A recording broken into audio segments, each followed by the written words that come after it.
শাড়ির আঁচল একপাশে ফেলে রেখে কেবল কুচিগুলো ঠিক করার চেষ্টা করছিল বেলা। ঠিক সেই সময় খট করে দরজা খুলে রুমে প্রবেশ করলো কেউ। সেদিকে তাকিয়ে চমকে উঠল বেলা। দ্রুত হাতে কোনো মতে শাড়িটা গায়ে জড়িয়ে নিল। লজ্জায় মাথা কাটা যাচ্ছে তার। বেলাকে এহেন লজ্জা পেতে দেখে তার দিকে কয়েক কদম এগিয়ে এলো রায়াজ।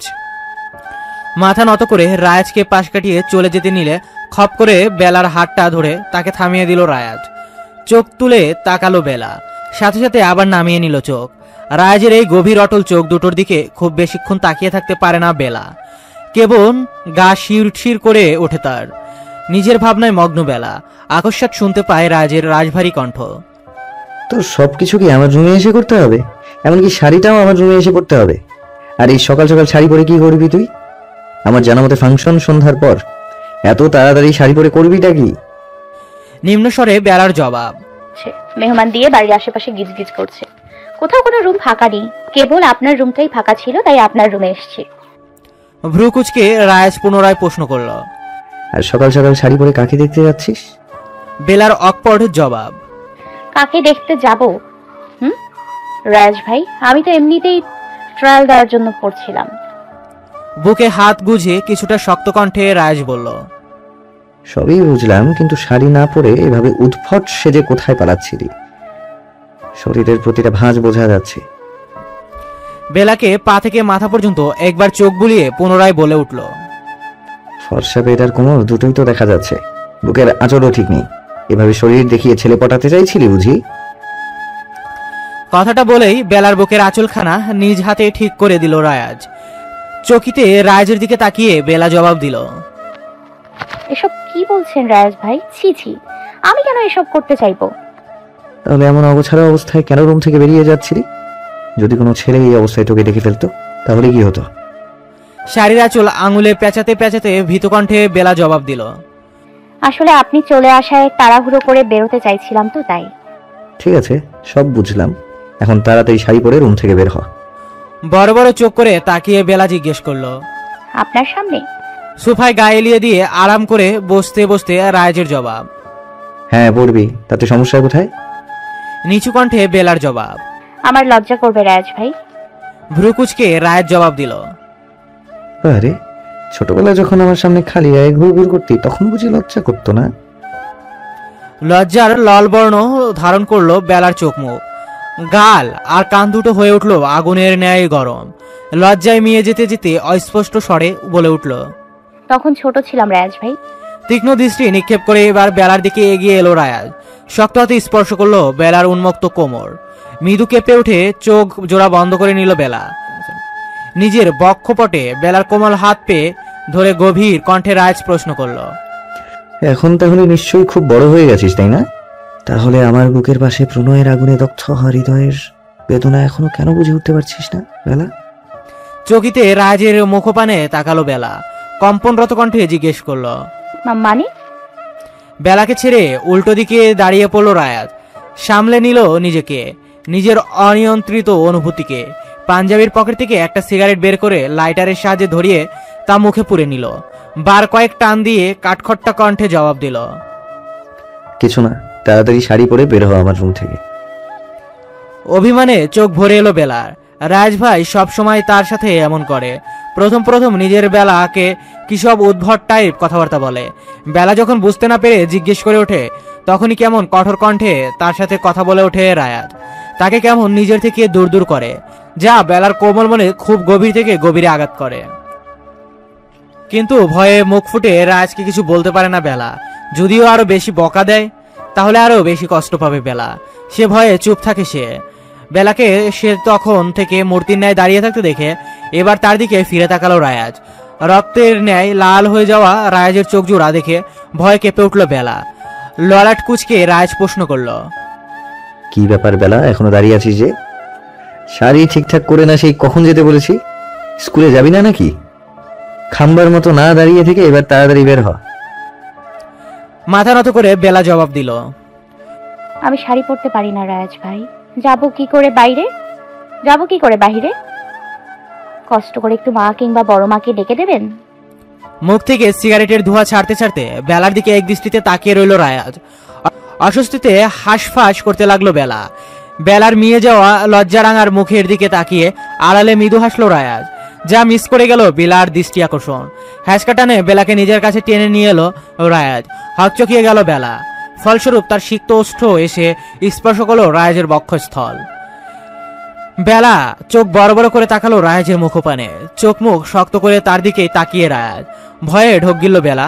এবার বুঝি রায়াজ তার পিন্ডি চটকাবে। কিন্তু বেলাকে সম্পূর্ণ অবাক করে দিয়ে বেলার সম্মুখে হাঁটু গেড়ে বসে পড়ল রায়াজ। অনুভূতিহীন মানবের ন্যায় এক এক করে ভাঁজ করতে লাগলো বেলার শাড়ির কুচি।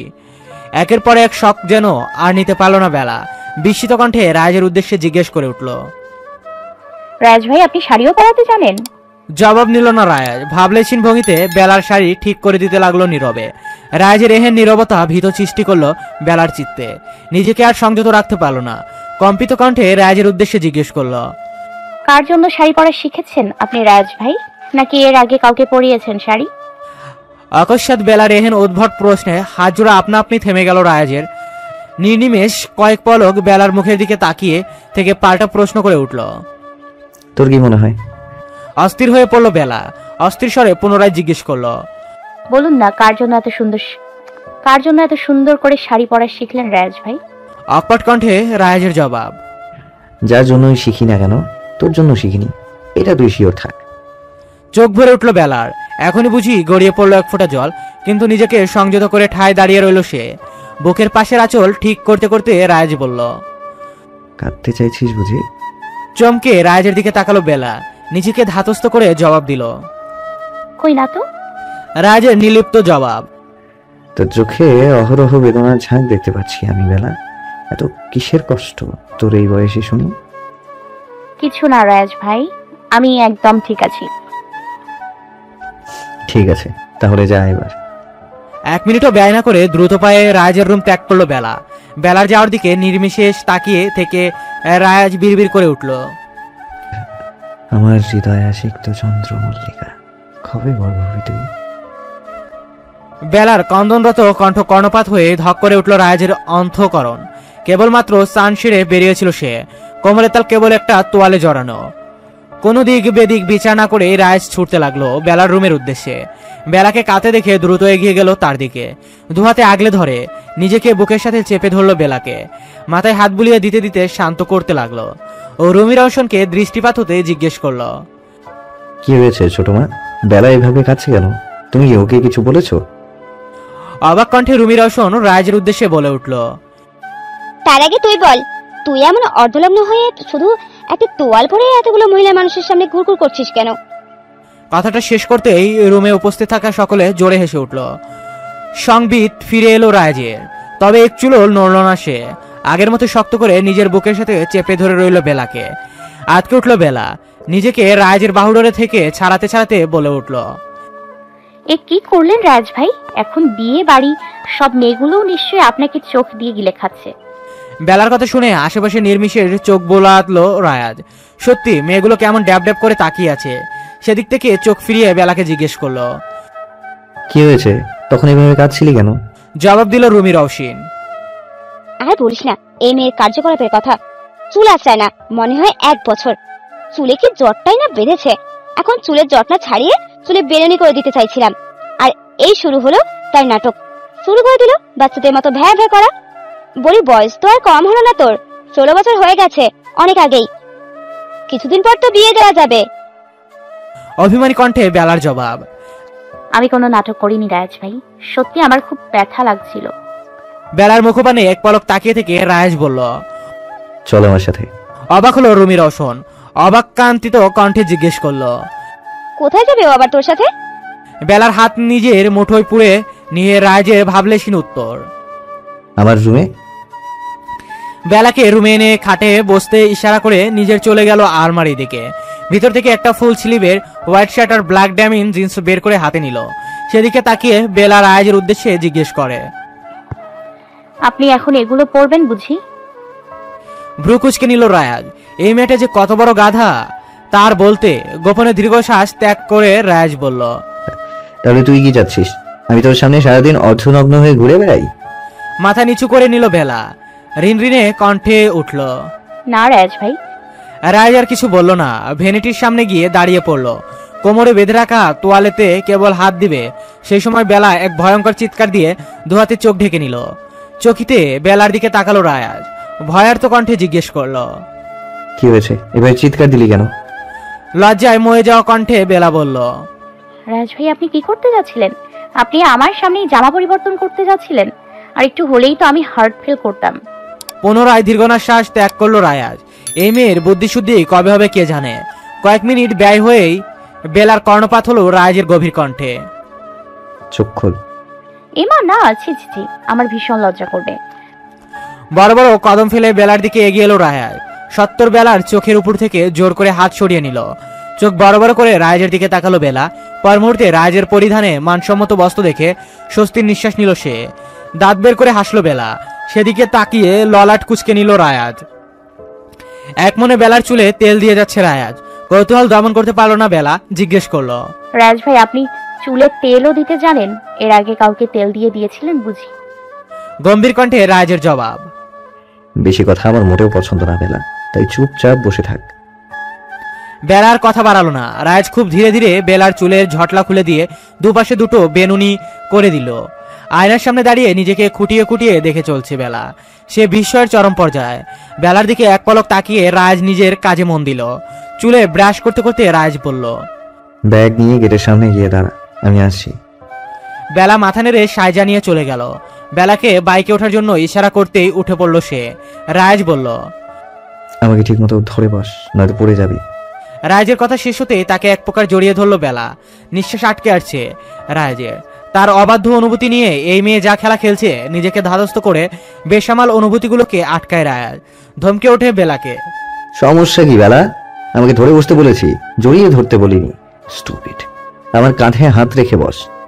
রায়াজের কথা মতো বেলাও তাই করলো। বাইক থামতেই বেলা নেমে পড়লো। কয়েক পলক বেলার মুখের দিকে তাকিয়ে রায়াজ বলল, ভেতরে যা, সাবধানে থাকিস। 4 পিরিয়ড ক্লাস করে ছুটি দিয়ে দিবে, আমি প্রিন্সিপাল স্যারকে বলে দেব। বেলায় সাই জানিয়ে চলে যেতে চাইলে রায়াজ ডেকে উঠল, আর শোন, আমি এসে নিয়ে যাব, একদম পাকামো করে কোথাও যাওয়ার চেষ্টা করবি না। বেলা মাথা নাড়লো। Tiffin period. কাঁধে ব্যাগ ঝুলিয়ে হামি তুলতে তুলতে বাইরে বেরিয়ে এলো বেলা। গ্রীষ্মের গরমে হাঁসফাঁস অবস্থা তার। তবে সেদিকে ভ্রুক্ষেপ না করে চারপাশে চোখ বুলিয়ে কাউকে খুঁজতে ব্যস্ত সে। সেই মুহূর্তে এক প্রকার লাফিয়ে এসে বেলার কাঁধে হাত রাখলো চিঙ্কি, বেলার বেস্ট ফ্রেন্ড।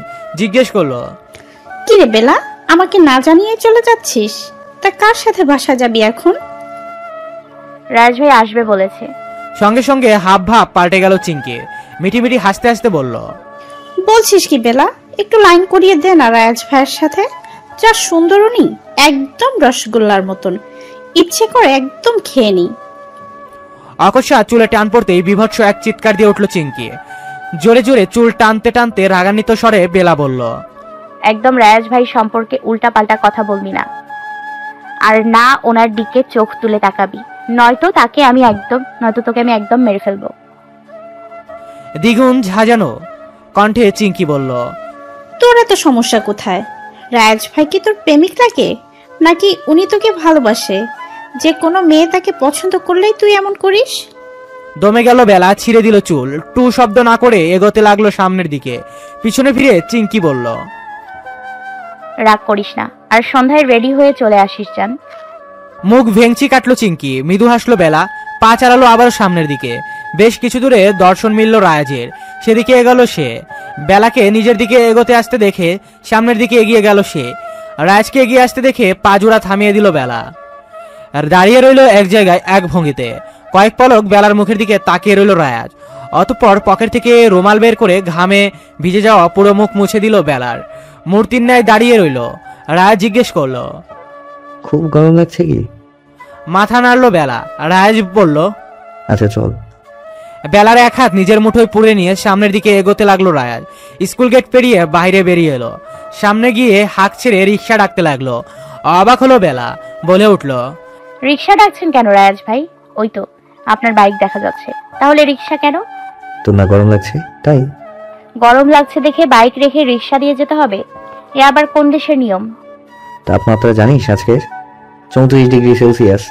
রোদের তেজ দেখেছিস? বাইকে বসলে রোদ লাগবে তোর, বাসায় যেতে যেতে অসুস্থ হয়ে পড়বি। আরো বেশি অবাক হলো বেলা। কখনো কখনো হয়তো অতি বুদ্ধিমান মানুষগুলো বোকা বোকা কথা বলে, এমন কথা জীবনেও শোনেনি সে। বাইক গেলে নাকি রোদ লাগবে, রিক্সায় গেলে নাকি লাগবে না, জিজ্ঞেস করলো। তাহলে আপনার বাইকের কি হবে? কয়েক পলক বেলার ঘামার তো মুখটার দিকে তাকিয়ে রায়ের জবাব দিল, কাউকে পাঠিয়ে দেবো, এসে নিয়ে যাবে।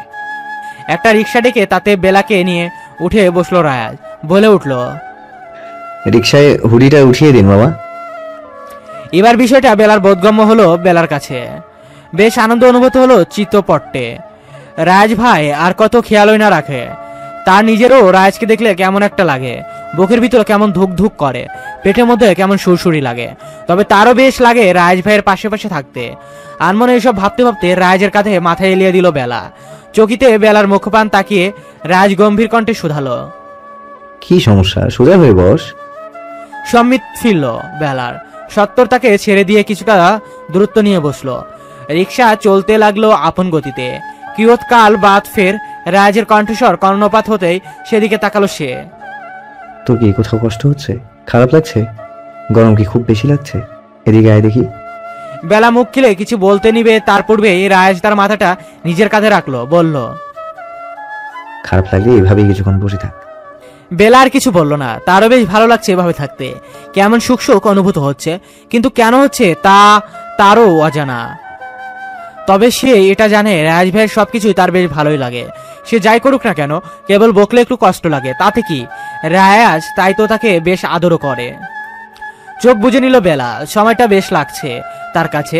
এই কাঠফাটা গরমের মধ্যে হঠাৎ নিজের আশেপাশে মৃদু বাতাসের আভাস অনুভূত করে চিকিতে চোখ মিলল বেলা। দেখতে পেল রাজ নিজের ওষ্ঠের সাহায্যে তাকে বাতাস দিতে যাচ্ছে, নিজের ওষ্ঠের দ্বারা পরপর ফু দিয়ে চলছে তার মুখমণ্ডলে। সত্তর নিজের মাথা রাজের কাছ থেকে উঠিয়ে নিল বেলা।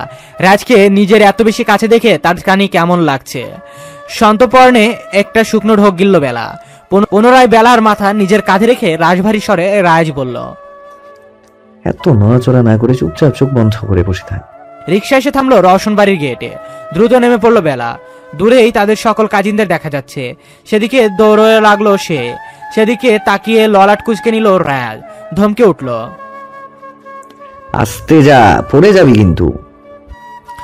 যার যার জামা কাপড় আর প্রয়োজনীয় সকল সামগ্রী গুছিয়ে সকলে ব্যাগে ভরে নিল। এখন বাড়ির সকলে মেয়েদের পার্লারে যাবে সাজতে। তোড়জোড় চলছে সমান তালে।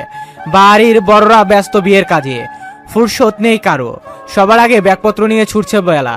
বাগানে ডেকোরেশনের কাজ দেখছিল রায়াজ।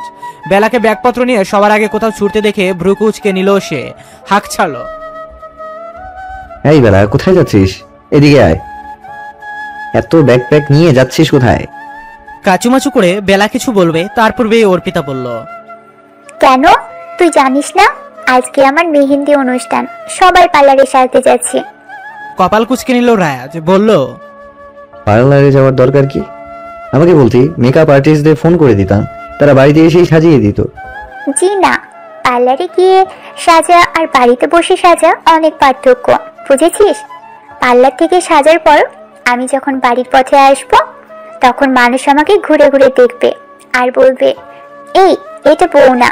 তখন কি যে মজা হবে। আপনা আপনি ভ্রু কুচকে গেল রায়াজের।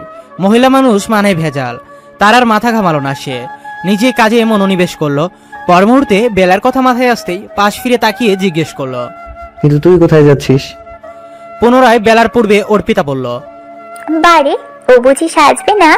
ভারী কণ্ঠে রায়াজের উত্তর। না। অবাক হলো সবাই। অর্পিতা জিজ্ঞেস করলো, কিন্তু কেন, আমরা সবাই তো সাজি। সবাই যা খুশি কর, ও করতে পারবে না। ভ্রুজুরা কুচকে নিল অর্পিতা, বলে উঠল, কেন করতে পারবে না?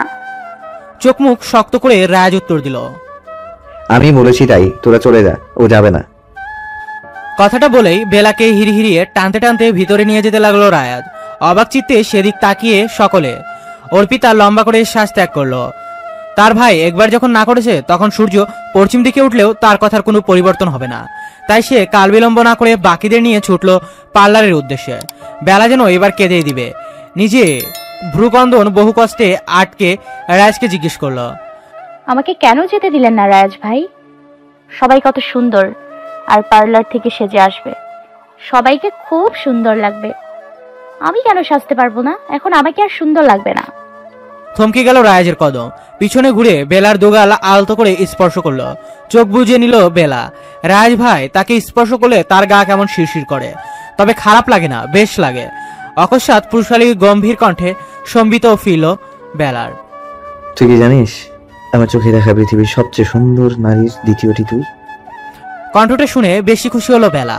পর মুহূর্তে আবার অস্থির হয়ে পড়ল সে। ব্যস্ত কণ্ঠে জিজ্ঞেস করলো, তাহলে প্রথম নারীটি কে রায়াজ ভাই? বিরক্ত হলো রায়াজ। এই মেয়ের খালি উল্টাপাল্টা চিন্তা ভাবনা আর অহেতুক প্রশ্ন। রায়াজকে চুপ থাকতে দেখে আরো বেশি অস্থির হলো বেলা। বারবার জিজ্ঞেস করতে লাগে, বলুন না, কে সেই প্রথম নারী? আমি কি তাকে চিনি? আপনি কি কাউকে ভালোবাসেন রায়াজ ভাই? আপনার প্রেমিকা আছে? আর বলতে পারলো না। নিমেষেই গলা ভেঙে আসছে বেলার। আপনা আপনি গাল বেয়ে গড়িয়ে পড়লো এক ফোঁটা অশ্রু। সেদিকে কয়েক পলক তাকিয়ে বেলাকে নিজের কাছে টেনে নিল রায়াজ। বুকে জড়িয়ে মাথায় হাত বুলিয়ে দিতে দিতে বলল, তুই এখনো অনেক ছোটবেলা, এত বেশি আবেগ অনুভূতি তোর জন্য ভালো না। বেলাকে সোজা করে দাঁড় করিয়ে পুনরায় বলল, আমার সাথে চল। অবাক হলো বেলা। জিজ্ঞেস করলো, কোথায়? জবাব দিল না রায়াজ। বেলার এক হাত নিজের হাতের মুঠোয় পুড়ে এগিয়ে যেতে লাগলো নিজের রুমের দিকে। রুমে প্রবেশ করে হাত ছেড়ে দিল। এগিয়ে গেল আলমারির দিকে। বিশাল আকারে একটা প্যাকেট ধরিয়ে দিল বেলার হাতে। অবাক চিত্তে বেলা জিজ্ঞেস করলো, এটা কি রায়াজ ভাই? রাজের গম্ভীর কণ্ঠ, নিজে গিয়ে দেখে নে, আর যা তাড়াতাড়ি তৈরি হয়ে নে, আর ভুলেও সাজার চেষ্টা করবি না। সাজলে সমস্যা কোথায়? সবাইকে সুন্দর পার্লার থেকে সেজে আসবে, আর আমি পুঁটি মাছের মতো ফ্যাকাশে হয়ে থাকবো। গম্ভীর কণ্ঠে রাজের জবাব, সাজলে তোকে ভূতের মতো লাগবে, তাই তো না করছি। সাজ ছাড়াই তোকে বেশি ভালো লাগে। এবার যেন খুশি হলো বেলা। চপলা কণ্ঠে জিজ্ঞেস করলো, সত্যি? রাজ মাথা নাড়ল। পর মুহূর্তে পকেট থেকে একটা বক্স বের করলো রায়াজ। হাঁটু গেড়ে বসে পড়লো বেলার সম্মুখে। বক্সের ভিতর থেকে বের করলো এক জোড়া নুপুর। বেলার এক পা নিজের পায়ের উপর রেখে নুপুর জোড়া এক এক করে দু পায়ে পরিয়ে দিল। অতি সন্তর্পণে বেলার পা এ নিজের ওষ্ঠের সিক্ত স্পর্শ এঁকে দিল রায়াজ। চকিতে রায়াজের দিকে তাকালো বেলা। সত্তর উঠে দাঁড়ালো সে। পিছুমুখী হয়ে দাঁড়িয়ে ভারী কণ্ঠে বলল, নিজের রুমে যা এবার। বেলার কিছু না বলে নিজের রুমের দিকে ছুটলো। হাঁপ ছেড়ে বাঁচলো যেন রায়াজ। এই অবুঝ মেয়েটা যে আর কবে বুঝবে তাকে কে জানে। এমনিতে এই মেয়েকে দেখলে চোখ ঝলসে যায় তার। বেসামাল হয়ে পড়ে সে। তার উপর এই মেয়ে যদি সেজেগুজে তার চারপাশে ঘুরঘুর করে, তাহলে আর নিজেকে কোনোভাবেই কন্ট্রোল করতে পারবে না সে। তাছাড়া নিজেকে নিয়ে কত টেনশন তার। তার উপর যদি অন্য কারো নজর পড়ে বেলার উপর, তাহলে তার নিজের কপালে পড়বে। নিজের ভালো পাগলেও বোঝে। চিন্তা ভাবনা বাদ দিয়ে নিজের কাজের দিকে ছুটল রায়াজ। বোনের বিয়ের সকল কাজ তাকেই দেখতে হবে। বাড়ির একমাত্র ছেলে সে। নিজের রুমে বসে পকেটের ভিতর থেকে সকল জিনিস এক এক করে বের করে দেখছে বেলা।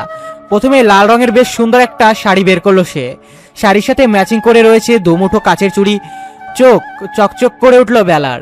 রাজ ভাই কত সুন্দর সুন্দর জিনিস উপহার দিয়েছে তাকে। আজকে মেহেন্দিতে সে এই শাড়িটাই পরবে। তাৎক্ষণিক তার রুমে প্রবেশ করলো রুমি রওশন। মেয়েকে আগে নেয় অগোছালো দেখে ঝাঁকিয়ে উঠল, কি ব্যাপার, এখনো তৈরি হসনি কেন? তুমি তৈরি করে দাও মা। কিরে, সবাই তো মনে হয় পার্লারে গেল, তুই গেলি না কেন?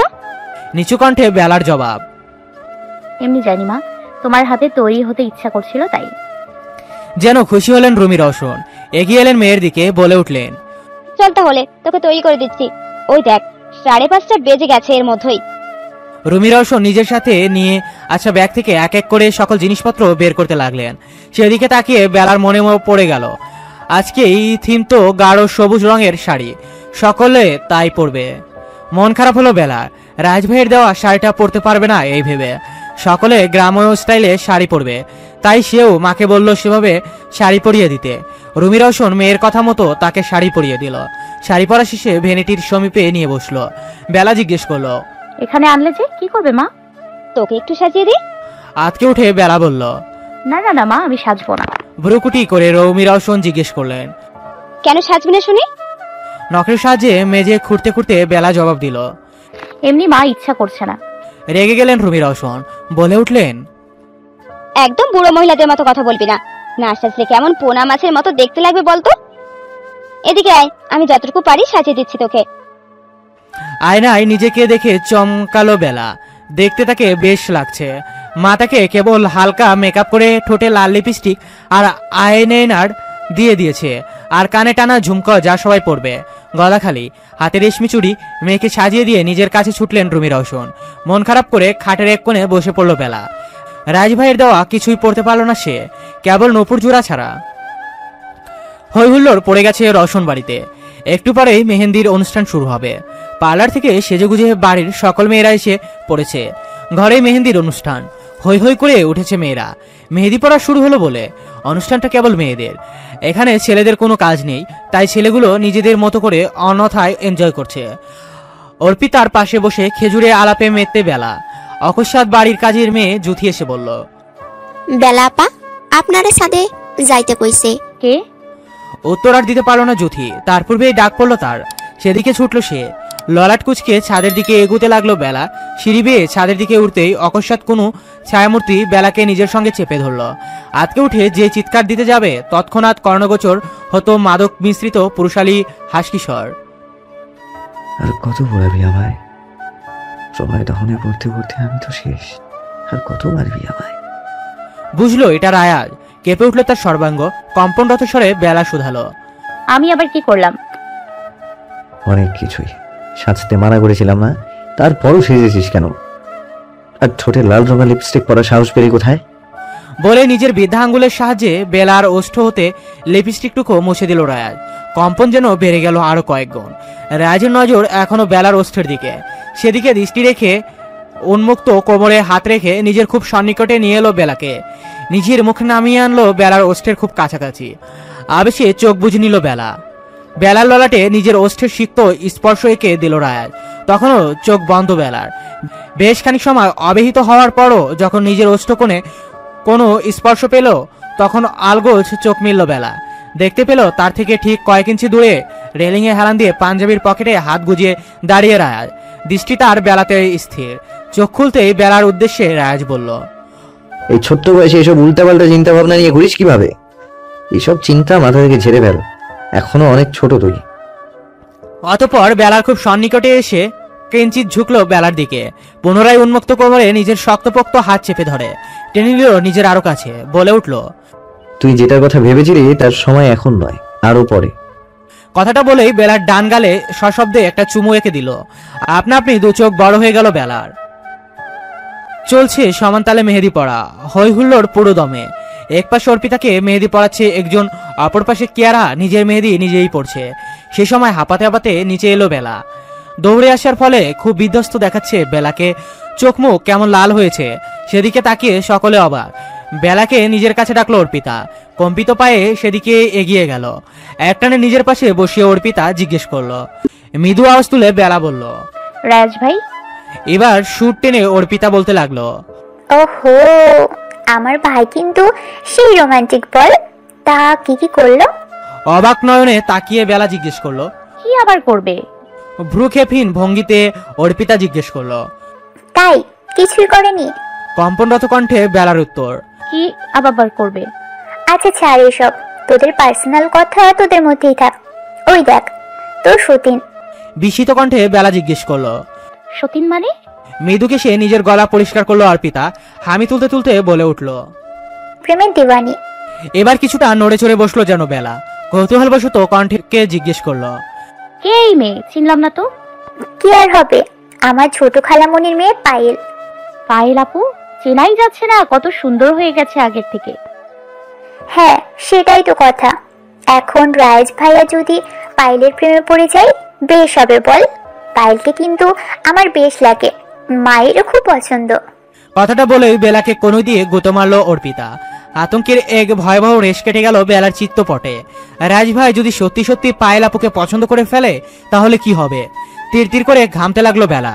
ভ্রুকুচকে অর্পিতা জিজ্ঞেস করলো, কি রে, কি হয়েছে তোর? হঠাৎ এমন ঘামছিস কেন? দুদিকে মাথা নাড়লো বেলা, যার অর্থ কিছুই হয়নি তার। অর্পিতা একজন আর্টিস্টকে বলল বেলার শ্বাস ঠিক করে দিতে। শঙ্কিত চিত্রে বেলা নাকচ করলো, কিন্তু কে শুনে কার কথা। অবশেষে বাধ্য হয়ে শ্বাস ঠিক করতে গেল বেলা। মেয়েটি শ্বাস ঠিক করার কথা বলে তাকে বেশ মেকআপ লাগিয়ে দিয়েছে। তপ্ত শ্বাস ত্যাগ করলো বেলা। রায়াজে ভাই নিশ্চয় তাকে এবার আচ্ছা মতো বকে দিবে। বরপক্ষের মেয়েরা আজ মেহেন্দি অনুষ্ঠান উপলক্ষে এখানে অংশগ্রহণ করবে বলে সেই তোড়জোড় চলছে রওশন বাড়িতে। আয়োজনের কমতি নেই বিন্দুমাত্র। গেটের সামনে অহরহ গাড়ির আগমন দেখে সেদিকে ছুটল সকলে। তবে মেহমানদের দেখে খুশি হওয়ার বদলে অবাকই বেশি হলো বই কি। মেয়েদের অনুষ্ঠানে হওয়ার সুবাদে কেবল মেয়েদের আনগোনায় মুখ্য, কিন্তু অকস্মাৎ বেশ কিছু ছেলে মেয়েদের আগমনে অবাক হওয়া স্বাভাবিক বিষয়। পর মুহূর্তে অবাকের রেস কাটিয়ে মেহমানদের সাদরের সঙ্গে ভিতরে নিয়ে গেল সকলে। মেহমানদের খাবার দেওয়া হলো। খাবার দাবার শেষ হলে অনুষ্ঠানে অংশগ্রহণ করলো। তবে বিব্রতকর অবস্থায় পড়ে গেল মেয়েরা। অনুষ্ঠান হওয়ার কথা ছিল কেবল মেয়েদের, এর মাঝে ছেলেদের দেখে সকলে হাঁসফাঁস অবস্থা।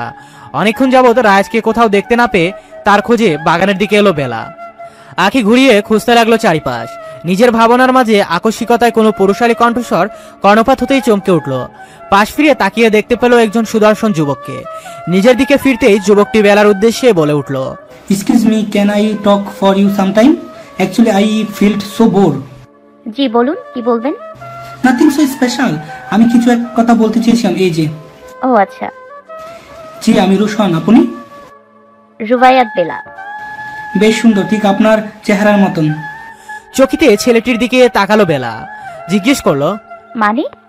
নাথিং, বাই দ্য ওয়ে, আপনাকে কিন্তু শাড়িতে বেশ লাগছে। কিছু বলতে নিবে বেলা, তার পূর্বে ঝড়ের গতিতে রাজ এসে বেলাকে টেনে হিসড়ে কোথাও নিয়ে যেতে লাগলো। শঙ্কিত চিত্রে বেলা বলল, হাতে আমার খুব লাগছে রাজ ভাই, ছাড়ুন না প্লিজ। আর এভাবে কোথায় নিয়ে যাচ্ছেন? হেলদুল নেই কোনো রাজে। পূর্বের ন্যায় টানতে টানতে বেলাকে নিজের রুমে নিয়ে আসে রাজ। ধাক্কা মেরে ফ্লোরে এক প্রকার। ফলশ্রুতিতে হাতে পায়ে কিছুটা ব্যথা অনুভব করে বেলা। অশ্রুসিক্ত নয়নে রাজের মুখপানে দৃষ্টিপাত করে সে। রক্তের ন্যায় লাল চোখ দুটো দেখে অন্তর আত্মা কেঁপে উঠল যেন বেলার। রক্তিম চোখে তাকিয়ে বড় বড় কদম ফেলে বেলার দিকে এগিয়ে এলো রাজ। শক্তভক্ত পুরুষালী হাতের সাহায্যে একটানে নিচ থেকে দাঁড় করালো তাকে। হুঙ্কার ছাড়লো, কোন সাহসে তুই ওই ছেলের সাথে কথা বলতে গেছিলি? বলছি, এত সাহস এলো কোথা থেকে? ভয়ে বারংবার কেঁপে কেঁপে উঠতে লাগলো বেলা। রাজ পুনরায় হুঙ্কার ছাড়লো, এতবার না করার পরেও আবার সেজেছিস? কথাটা বলেই নিজের পকেট থেকে একটা রুমাল বের করে তার ডাইরেক্ট বেলার মুখে চালান করে দিল। শুকনো রুমালের সাহায্যে সাজমোছার প্রয়াস মাত্র। এবার এক বিভৎস চিৎকার দিয়ে উঠল বেলা। ক্রন্দনরত কণ্ঠে বলল, রাজ কি করছেন কি? ছাড়ুন বলছি, খুব লাগছে আমার, চামড়াই মনে হয় উঠে যাবে। থমকালো রায়াত। টানতে টানতে বেলাকে নিয়ে গেল ওয়াশরুমের ভিতর। হাতে সাবান নিয়ে তার ডাইরেক্ট বেলার মুখে ঘষে দিল। পুনরায় চিৎকার দিয়ে উঠল বেলা। সেদিকে ভ্রুক্ষেপ না করে নিজেকে কাজে চালিয়ে যেতে লাগলো রায়াজ। সাজ পুরোপুরি ধোয়া কমপ্লিট হতেই হাত ধরে তাকে বাইরে নিয়ে এলো। নির্জীব চোখে রায়াজের চোখে তাকিয়ে বেলা গম্ভীর কণ্ঠে রায়াজ বলে উঠল, আমার কথা অমান্য করার ফল নিশ্চয় পেয়েছিস। আর শাড়ি, এসব শাড়ি পরার কোনো দরকার নেই যা দিয়ে পেট দেখা যায়। কথাটা শেষ করে বেলার শাড়ির পিছনে পড়ে যায় রায়াজ। রাগের বসে টেনে ছিঁড়ে ফেলার চেষ্টা করে। আটকে উঠে অসহায় কণ্ঠে বেলা বলল, রাজ ভাই প্লিজ, আমি জানতাম না আজ কোন ছেলে মেহেদি ফাংশনে অ্যাটেন্ড করবে, ট্রাস্ট মি। আর আমি কেন, সবাই এভাবে শাড়ি পরেছে। কিছুটা শান্ত হয়ে এলো যেন রাত। ঘন ঘন নিঃশ্বাস ত্যাগ করে শান্ত করার চেষ্টা করলো নিজেকে। এক পলক বেলার দিকে তাকিয়ে রাজভারী স্বরে আওড়ালো, তোর আর কোনো ফাংশন অ্যাটেন্ড করার দরকার নেই, এই রুমেই বন্দি থাকবি তুই। বলেই গট গট পায়ে রুম থেকে বেরিয়ে বাহির থেকে দরজা বন্ধ করে দিল রায়াত। আতঙ্কিত চিত্রে দ্রুত এগিয়ে এলো বেলা দরজার কাছে। কড়া নাড়তে নাড়তে লাগলো জোরে জোরে, ডাকতে লাগলো, রাজ ভাই দরজা খুলুন প্লিজ। কোথায় গেলেন আমাকে ফেলে? রাজ ভাই প্লিজ, আমার কি দোষ? আমি ইচ্ছে করে কিছুই করিনি, প্লিজ খুলে দিন দরজা। বেশ কয়েকবার হাঁক ছাড়ার পরেও যখন কেউ দরজা খুলল না, তখন ক্লান্ত হয়ে বেলা বিছানার দিকে এগিয়ে গেল। আস্তে করে নিজের মাথায় এলিয়ে দিল একটা বালিশে। চোখের অশ্রু ফেলতে লাগলো নীরবে। রাত 11:45 রুমে প্রবেশ করলো রায়। কাজের চাপে শ্বাস ফেলানোর সময়টুকু পায়নি সে। যার দারুণ বেলার বিষয়টা একদম মাথা থেকে বেরিয়ে গেছিল। বাড়ির অনেকেই বেলার কথা জিজ্ঞেস করেছিল বই কি, সে অন্য কথা বলে কাটিয়ে দিয়েছে। কাজের চাপে সবাই অত খেয়ালও করেনি। বিছানার দিকে তাকাতেই সহসা তার দৃষ্টিতে এসে হানা দিল ঘুমন্ত প্রয়সীর মুখ। সেদিকে ছোট ছোট কদম ফেলে এগিয়ে গেল সে। অবুর হয়ে শুয়েছিল বেলা। সন্তর্পণে তাকে টেনে সোজা করে বালিশে শুয়ে দিল। আলগোছি স্পর্শ করলো কপাল জোড়া। ইস, কি লাল লাল হয়ে গেছে পুরো মুখমণ্ডল। তার উপর কান্না করে চোখ মুখ একদম ফুলিয়ে ফেলেছে। বেশ মায়া হলো রাজে। মাথায় হাত বুলিয়ে দিতে দিতে মৃদু স্বরে ডাকতে লাগলো, বেলা, এই বেলা, উঠ দেখি, কিছু খেয়ে নে। পিটপিট করে চোখ মেলল বেলা। বেশ ক্লান্ত সে, তাই হালকা করে চোখ খুলে উঠে বসলো। পুনরায় খাটের কর্নারে হেলান দিয়ে ঘুমোতে লাগলো। দীর্ঘশ্বাস ত্যাগ করে রাহাত চলে গেল খাবার আনতে। খাবার এনে বেলাকে পুনরায় ডাকতে লাগলো। বেলা, বেলা রানী উঠুন, আমার হৃদয় সিক্ত চন্দ্রমল্লিকা, উঠে পড়। তড়িৎ চোখ মেলল বেলা। ঘুম ঘুম কণ্ঠে জিজ্ঞেস করলো। কি বললেন? গম্ভীর কণ্ঠে রায় শুধালো। কিছু না, তাড়াতাড়ি উঠ। ঘুমে ঢুলছে বেলা, তাই রায়াজও তাকে খাইয়ে দিল। খাবার শেষে প্লেটগুলো নিচে নিয়ে গেল রায়াজ। এসে দেখলো বেলা পুনরায় ঘুমের দেশে তলিয়ে গেছে। মৃদু হাসলো সে। বেশ কিছু সময় অবিবাহিত হওয়ার পর অতি সন্তর্পণে বেলাকে কোলে তুলে নিল। বেলার রুমে প্রবেশ করে তাকে শুয়ে দিল খাটে। গায়ের চাদর দিয়ে ঢেকে দিল গলা পর্যন্ত। কিছুটা ঝুঁকে পড়লো সে বেলার দিকে। অতি শীতলতা সহিত নিজের ওষ্ঠ স্পর্শ করলো বেলার ললাটে। কিঞ্চিত নড়ে উঠল বেলা। পর মুহূর্তে বেলার পুরো মুখমণ্ডল জুড়ে নিজের ওষ্ঠের ছোট ছোট স্পর্শ দিতে লাগলো রায়াজ। আজানের শব্দে ঘুম ভাঙলো বেলার। হামি তুলতে তুলতে উঠে বসলো। অকস্মাৎ নিজের হাতের দিকে তাকিয়ে চমকালো সে। তার হাতে মেহেদি দেওয়া, কিন্তু সে তো কাল মেহেদি পড়তেই পারেনি রায়াজ ভাইয়ের জন্য। পক্ষান্তরে মন খারাপ হলো বেলার। মনে পড়ে গেল কালকের সকল ঘটনা সংক্রান্ত। কিন্তু সে তো রায়াজ ভাইয়ের রুমে ছিল, তাহলে এখানে এলো কি করে? আর এই মেহেদি, তার হাতে মেহেদি বা দিল কে? ভাই, তুই সারা রাত আমাকে বসিয়ে রেখে বেলার হাতে মেহেন্দি দিয়ে দিয়েছিস। তোর জন্য ঘুম নষ্ট হয়েছে রাতে আমার। এখন তাড়াতাড়ি এর ভর পাই দে। ভ্রু কুচকে রায়াজ জিজ্ঞেস করলো। কিসের ভর পাই? আমার ঘুম নষ্ট করার আর বেলার হাতে মেহেন্দি দিয়ে দেওয়ার। টোটাল 2000 টাকা। বের কর এক্ষুনি। সাথে সাথে রাজ পকেট থেকে টাকা বের করে দিল অর্পিতার হাতে আর বলল, এবার বের হ আমার রুম থেকে। মুখ ভেঙচি কেটে অর্পিতা চলে গেল। বিকেল 4টা। বাড়ির বড়রা কাজে ব্যস্ত আর ছোটরা সাজে। আজকে আর কেউ পার্লারে যায়নি। বাড়িতেই বিউটিশিয়ান আসবে। তবে রাজের কড়া নিষেধাজ্ঞা, বেলা যেন কোনোভাবে কোনো প্রকার সাজ দিতে না পারে। রাজের কড়া নিষেধে সকলে মাথা পেতে নেয়, কারণ সকলেই জানে তাদের ভাই কি রাগে। নিজের রুমে বসেছিল বেলা, তখন ওই জুথির আগমন। দাঁত কিলিয়ে জুথি বেলার উদ্দেশ্যে বলল, বেলাপা, রাজ ভাই আপনারে তার রুমে ডাকতেছে। মাথা নেড়ে বেলা রাজের রুমের উদ্দেশ্যে পা বাড়ায়, কারণ সে জানে এখন না গেলে তাকে আরো বেশি ঝামেলা পোহাতে হবে। রুমে প্রবেশ করে কাউকে দেখতে পায়নি বেলা। ওয়াশরুম থেকে পানি পড়ার শব্দ আসছে, যার দরুন বোঝা যায় রাজ ওয়াশরুমে। কিয়ত কালবাদ বাহিরে বেরিয়ে আসে রাজ। বেলার দিকে এক পলক তাকিয়ে চলে যায় আলমারির দিকে। সেখান থেকে একটা প্যাকেট বের করে বেলার হাতে ধরিয়ে দেয়। আদেশ দেওয়ার ভঙ্গিতে বলে, আজকে এই শাড়িটাই পরবি। কালকের মতো বাঁকামো করে যদি অন্য শাড়ি পরতে যাস তো আমার চেয়ে খারাপ আর কেউ হবে না। আর হ্যাঁ, অবশ্যই সাজার চেষ্টা করবি না। আর শাড়ি পরার পর যেন শরীরের কোনো অংশ দৃশ্যমান না থাকে। Got it? ভীতু চোখে তাকিয়ে বেলা দুদিকে মাথা নাড়ায়। ঠিক আছে, তাহলে যা এবার।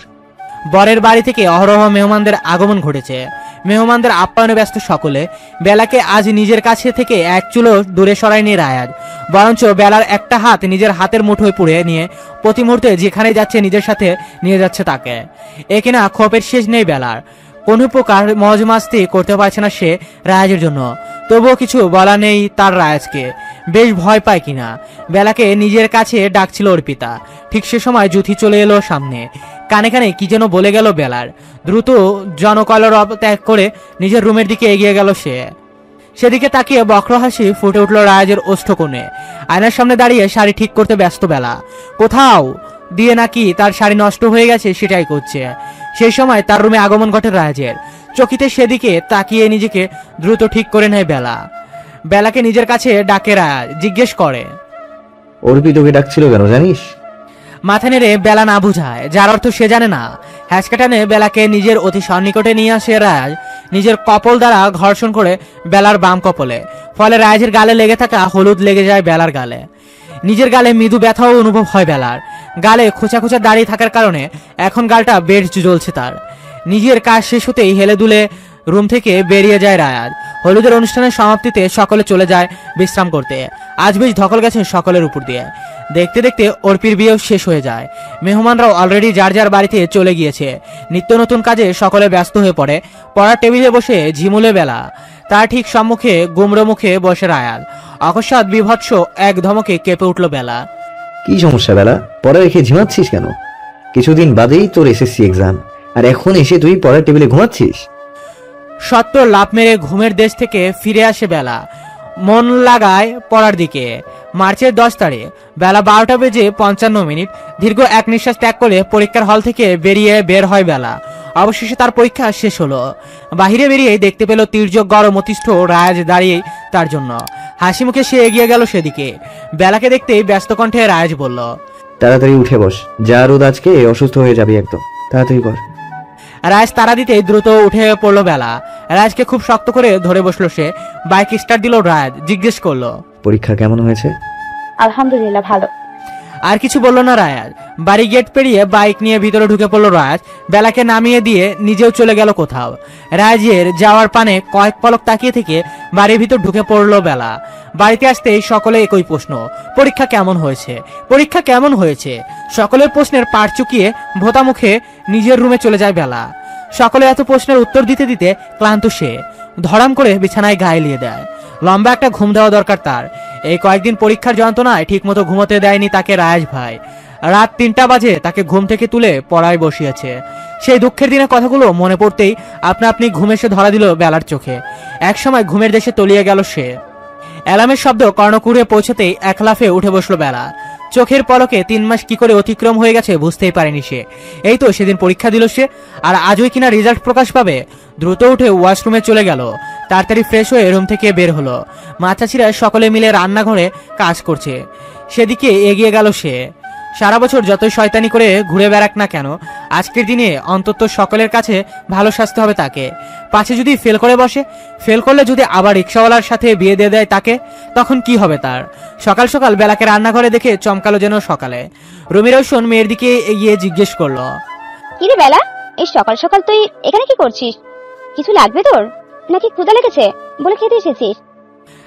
ক্যাবলা কান্তের মতো একটা হাসি দিল বেলা। আমতা আমতা করে বলল, মানে মা তেমন কিছুই না, এমনি। নিজের রুমের দিকে দৌড় লাগলো বেলা, সকলের দিকে অবাক নয়নে তাকিয়ে। বেলা 12টা বাজতে হাঁক ছিঁড়ে বেলাকে ডেকে উঠলো রাজ। রাজের এহেন হাঁক ডাকে অন্তরাত্মা কেঁপে উঠলো যেন বেলার। কম্পনরত পায়ে ছোট ছোট কদম ফেলে নিচে নামলো সে। গম্ভীর মুখে বেলার দিকে তাকিয়ে রাজভারী স্বরে বলল, তো রেজাল্ট বেরিয়েছে। কিছু সময় থামলো, পর মুহূর্তে বলে উঠলো, 4.38 এসেছে তোর। খুব বেশি ভালো না, আবার খারাপও না। বলেই উঠে নিজের রুমে চলে গেল রাজ। বাড়ির সকলের মুখের দিকে এবার তাকালো বেলা। সকলে কেমন অদ্ভুত দৃষ্টিতে তার দিকে তাকিয়ে। অতি সন্তর্পণে একটা শুকনো ঢোক গিলল বেলা। কোন দিকে না তাকিয়ে ছুটলো নিজের রুমের উদ্দেশ্যে। রাতের খাবারে জহির রওশন রাজের উদ্দেশ্যে বললেন, কাল ভোরেই তোমাকে চট্টগ্রাম যেতে হচ্ছে রায়ার। হঠাৎ? একজন ক্লায়েন্ট আসছে কাল, আমাদের চট্টগ্রামের ফ্যাক্টরিতে ঘুরে দেখার আগ্রহ প্রকাশ করেছেন তিনি। আমি যেতাম, কিন্তু আমার হাঁটুর ব্যথাটা বেড়েছে বেশ কয়েকদিন হলো। খাবার খেতে খেতে রাজ উত্তর দিল, সমস্যা নেই, আমি কাল ভোরের ফ্লাইটেই চলে যাব। চপলা কণ্ঠে বেলা বলল, রাজ ভাই আসার আগে আমার জন্য কিন্তু বেশ কিছু চকলেট নিয়ে আসবেন, ঠিক আছে? রাজ মাথা নাড়ালো। আমি তুলতে তুলতে শোয়া থেকে উঠে বসলো বেলা। ঘড়িতে তাকিয়ে দেখলো সকাল 8:30। রেজাল্ট দেওয়ার পর থেকে সকলে কোনো অদ্ভুত চোখে তার দিকে তাকিয়ে থাকতো। এতে যতটুকু বুঝলো বেলা, কেউই এখন পর্যন্ত বিশ্বাস করতে পারেনি তার এত ভালো রেজাল্ট। সবাই বোধ হয় ধরে নিয়েছিল সে ফেল করবে, আর সকলে তাকে ধরে বেঁধে রিক্সাওয়ালার সাথে বিয়ে দিয়ে দিবে। ফ্রেশ হয়ে রুম থেকে বেরিয়ে নিচে নামলো সে। কেমন তোড়জোড় লেগে এসে গেছে যেন বাড়িতে। সেদিকে তাকিয়ে ভ্রু কুচকে নিল বেলা। কেউ আসবে নাকি? না, তাকে তো এ বিষয়ে কেউ কিছু বললো না। সে গিয়ে বড় মাকে জিজ্ঞেস করলো, কি গো বড় মা, কেউ কি আসবে আজকে? রাজিয়া রওশন এই বিষয়ে কিছু বলতে পারলো না তাকে, কেবল এতটুকু বলল, আমি জানি না রে মা, কে আসবে? তোর মা জানে? তাকে গিয়ে জিজ্ঞেস কর, তার কথাই আমরা আয়োজন করছি। বেলা এবার লেগে পড়লো রুমি রওশনের পিছনে। ঘুরঘুর করে একই প্রশ্ন জিজ্ঞেস করতে লাগলো, বলো না মা, কে আসবে? সেই তখন থেকে জিজ্ঞেস করে যাচ্ছি। বিরক্তিতে মুখ কুচকে রুমি রওশন বলে উঠলেন, যাবি এখান থেকে, নাকি দিব কয়েকটা পিঠে? বিরক্তিতে মুখ কুচকে রুমি রওশন বলে উঠলেন। বলেই খুন্তিটা হাতে নিলেন তিনি। পিটুনির ভয়ে বেলা দিল এক দৌড়। বিকেল বেলা হাতে একটা শাড়ি নিয়ে বেলার রুমে প্রবেশ করলো রুমি রওশন। ট্যাবে গেম খেলতে খেলতে চিপস খাচ্ছিল বেলা। অকস্মাৎ মাকে নিজের রুমে দেখে বেশ কিছুটা অবাক হয়ে সে হাত থেকে ট্যাবটা পাশে রেখে উঠে বসলো। জিজ্ঞেস করলো, কি হয়েছে মা, কিছু বলবে? ইতস্তত বোধ করতে করতে রুমি রওশন জবাব দিলেন, হ্যাঁ, আসলে বলেছিলাম কি, এই শাড়িটা দ্রুত পরে নে, কিছুক্ষণ পর বাড়িতে মেহমান আসবে। বেশ খুশি হলো বেলা। বাড়ির মেহমান এলে তার বেশ লাগে। খুশি মনে জিজ্ঞেস করলো, তাই কখন আসবে? আমি তো শাড়ি পরতে পারি না, তুমি আমাকে শাড়ি পরিয়ে তৈরি করে দাও না মা। সায় জানিয়ে রুমি রওশন মেয়েকে তৈরি করে দিতে লাগলো। এরই মাঝে মেহমান এসে হাজির। বেলাকে দ্রুত হাতে তৈরি করে রুমি রওশন চলে গেল মেহমানদের কাছে। যাওয়ার পূর্বে কেবল বলে গেল, একটু পর চিনচি আসছে, আমি যখন ডাক দেব ঠিক তখনই নিচে নামবি, এর আগে নিচে নামার কোনো দরকার নেই। আর হ্যাঁ, অবশ্যই মাথায় কাপড় দিয়ে তারপর নামবি। চিঙ্কি আসতে মাথায় ঘোমটা দিয়ে তার সাথে নিচে নামলো বেলা।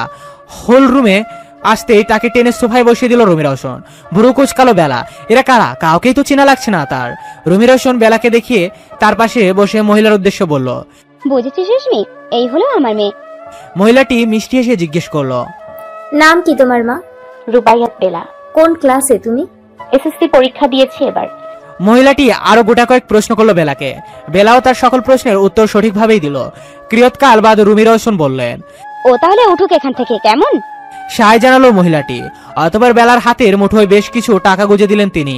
অবাক নয়নে সবকিছু পর্যবেক্ষণ করতে লাগলো বেলা। হচ্ছে কি সব? কান্নায় ভেঙে পড়লো বেলা। ভেজা কণ্ঠে রুমি রওশনকে বলল, মা তুমি কি পাগল হয়ে গেলে? কিছুদিন হলো আমি কেবল এসএসসি পরীক্ষা দিয়েছি, এর মাঝে তুমি আমার বিয়ের সম্বন্ধ দেখা শুরু করলে। তার সমস্যা কোথায়?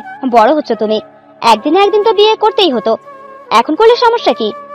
আমি এখন বিয়ে করতে রাজি না। না করার তো কোনো কারণ দেখছি না। তার উপর ছেলে বড় একজন ডাক্তার, দেখতেও বেশ ভালো। তাহলে সমস্যা ঠিক কোথায় হচ্ছে তোমার? গলা ধরে আসছে বেলার। কি বলবে সে? মাঝরাতে নিজের মেয়ের বিয়ের কথা শুনে মাথা ঘুরে উঠল রুমি রওশনের।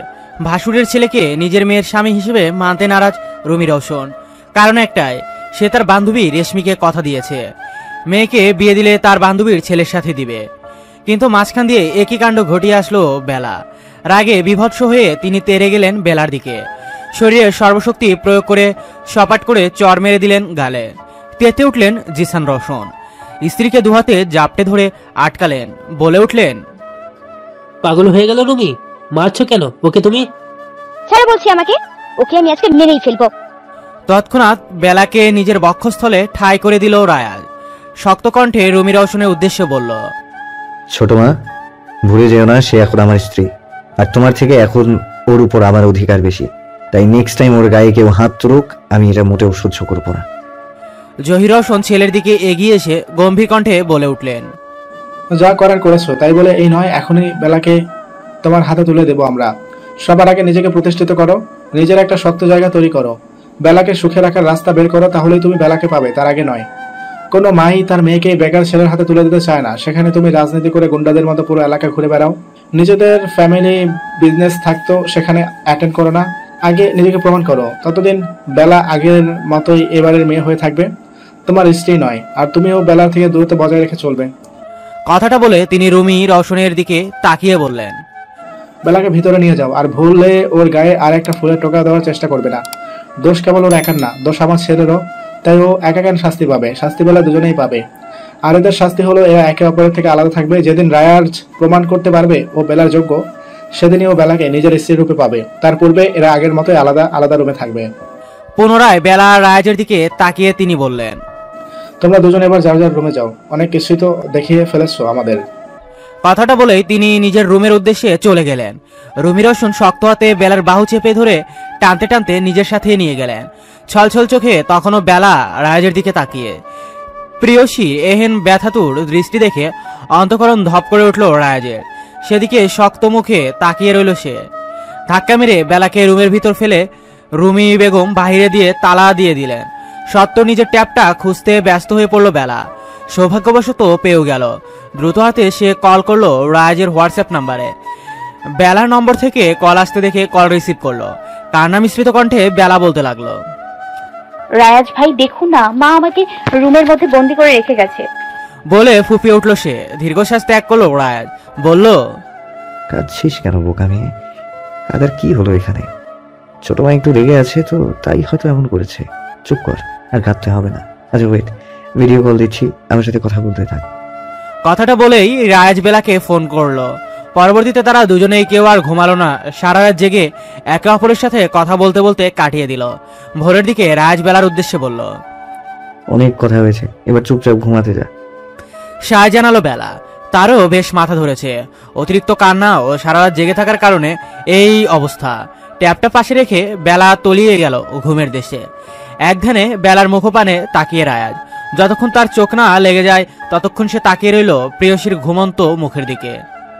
ঘড়ি কাটা বেলা 8টার ঘরে এসে ঠিক করতেই মেয়ের রুমের দিকে এগিয়ে এলেন রুমি রওশন। তালা খুলে প্রবেশ করলেন রুমে।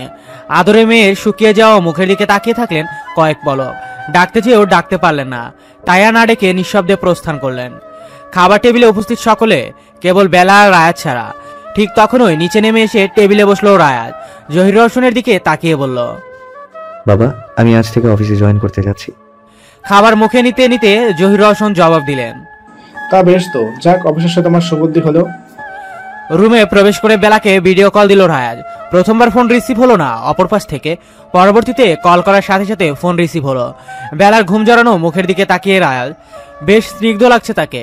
চোখ জড়িয়ে গেল রায়াজ। মৃদু কণ্ঠে বলে উঠল, তাড়াতাড়ি উঠে গিয়ে দরজা খোল, দেখ যুথি তোর জন্য নাস্তা নিয়ে দাঁড়িয়ে আছে। মাথা নেড়ে সম্মতি জানিয়ে দরজা খুলে চলে গেল বেলা। দরজার বাইরে হাতে খাবার প্লেট নিয়ে দাঁড়িয়ে জুথি।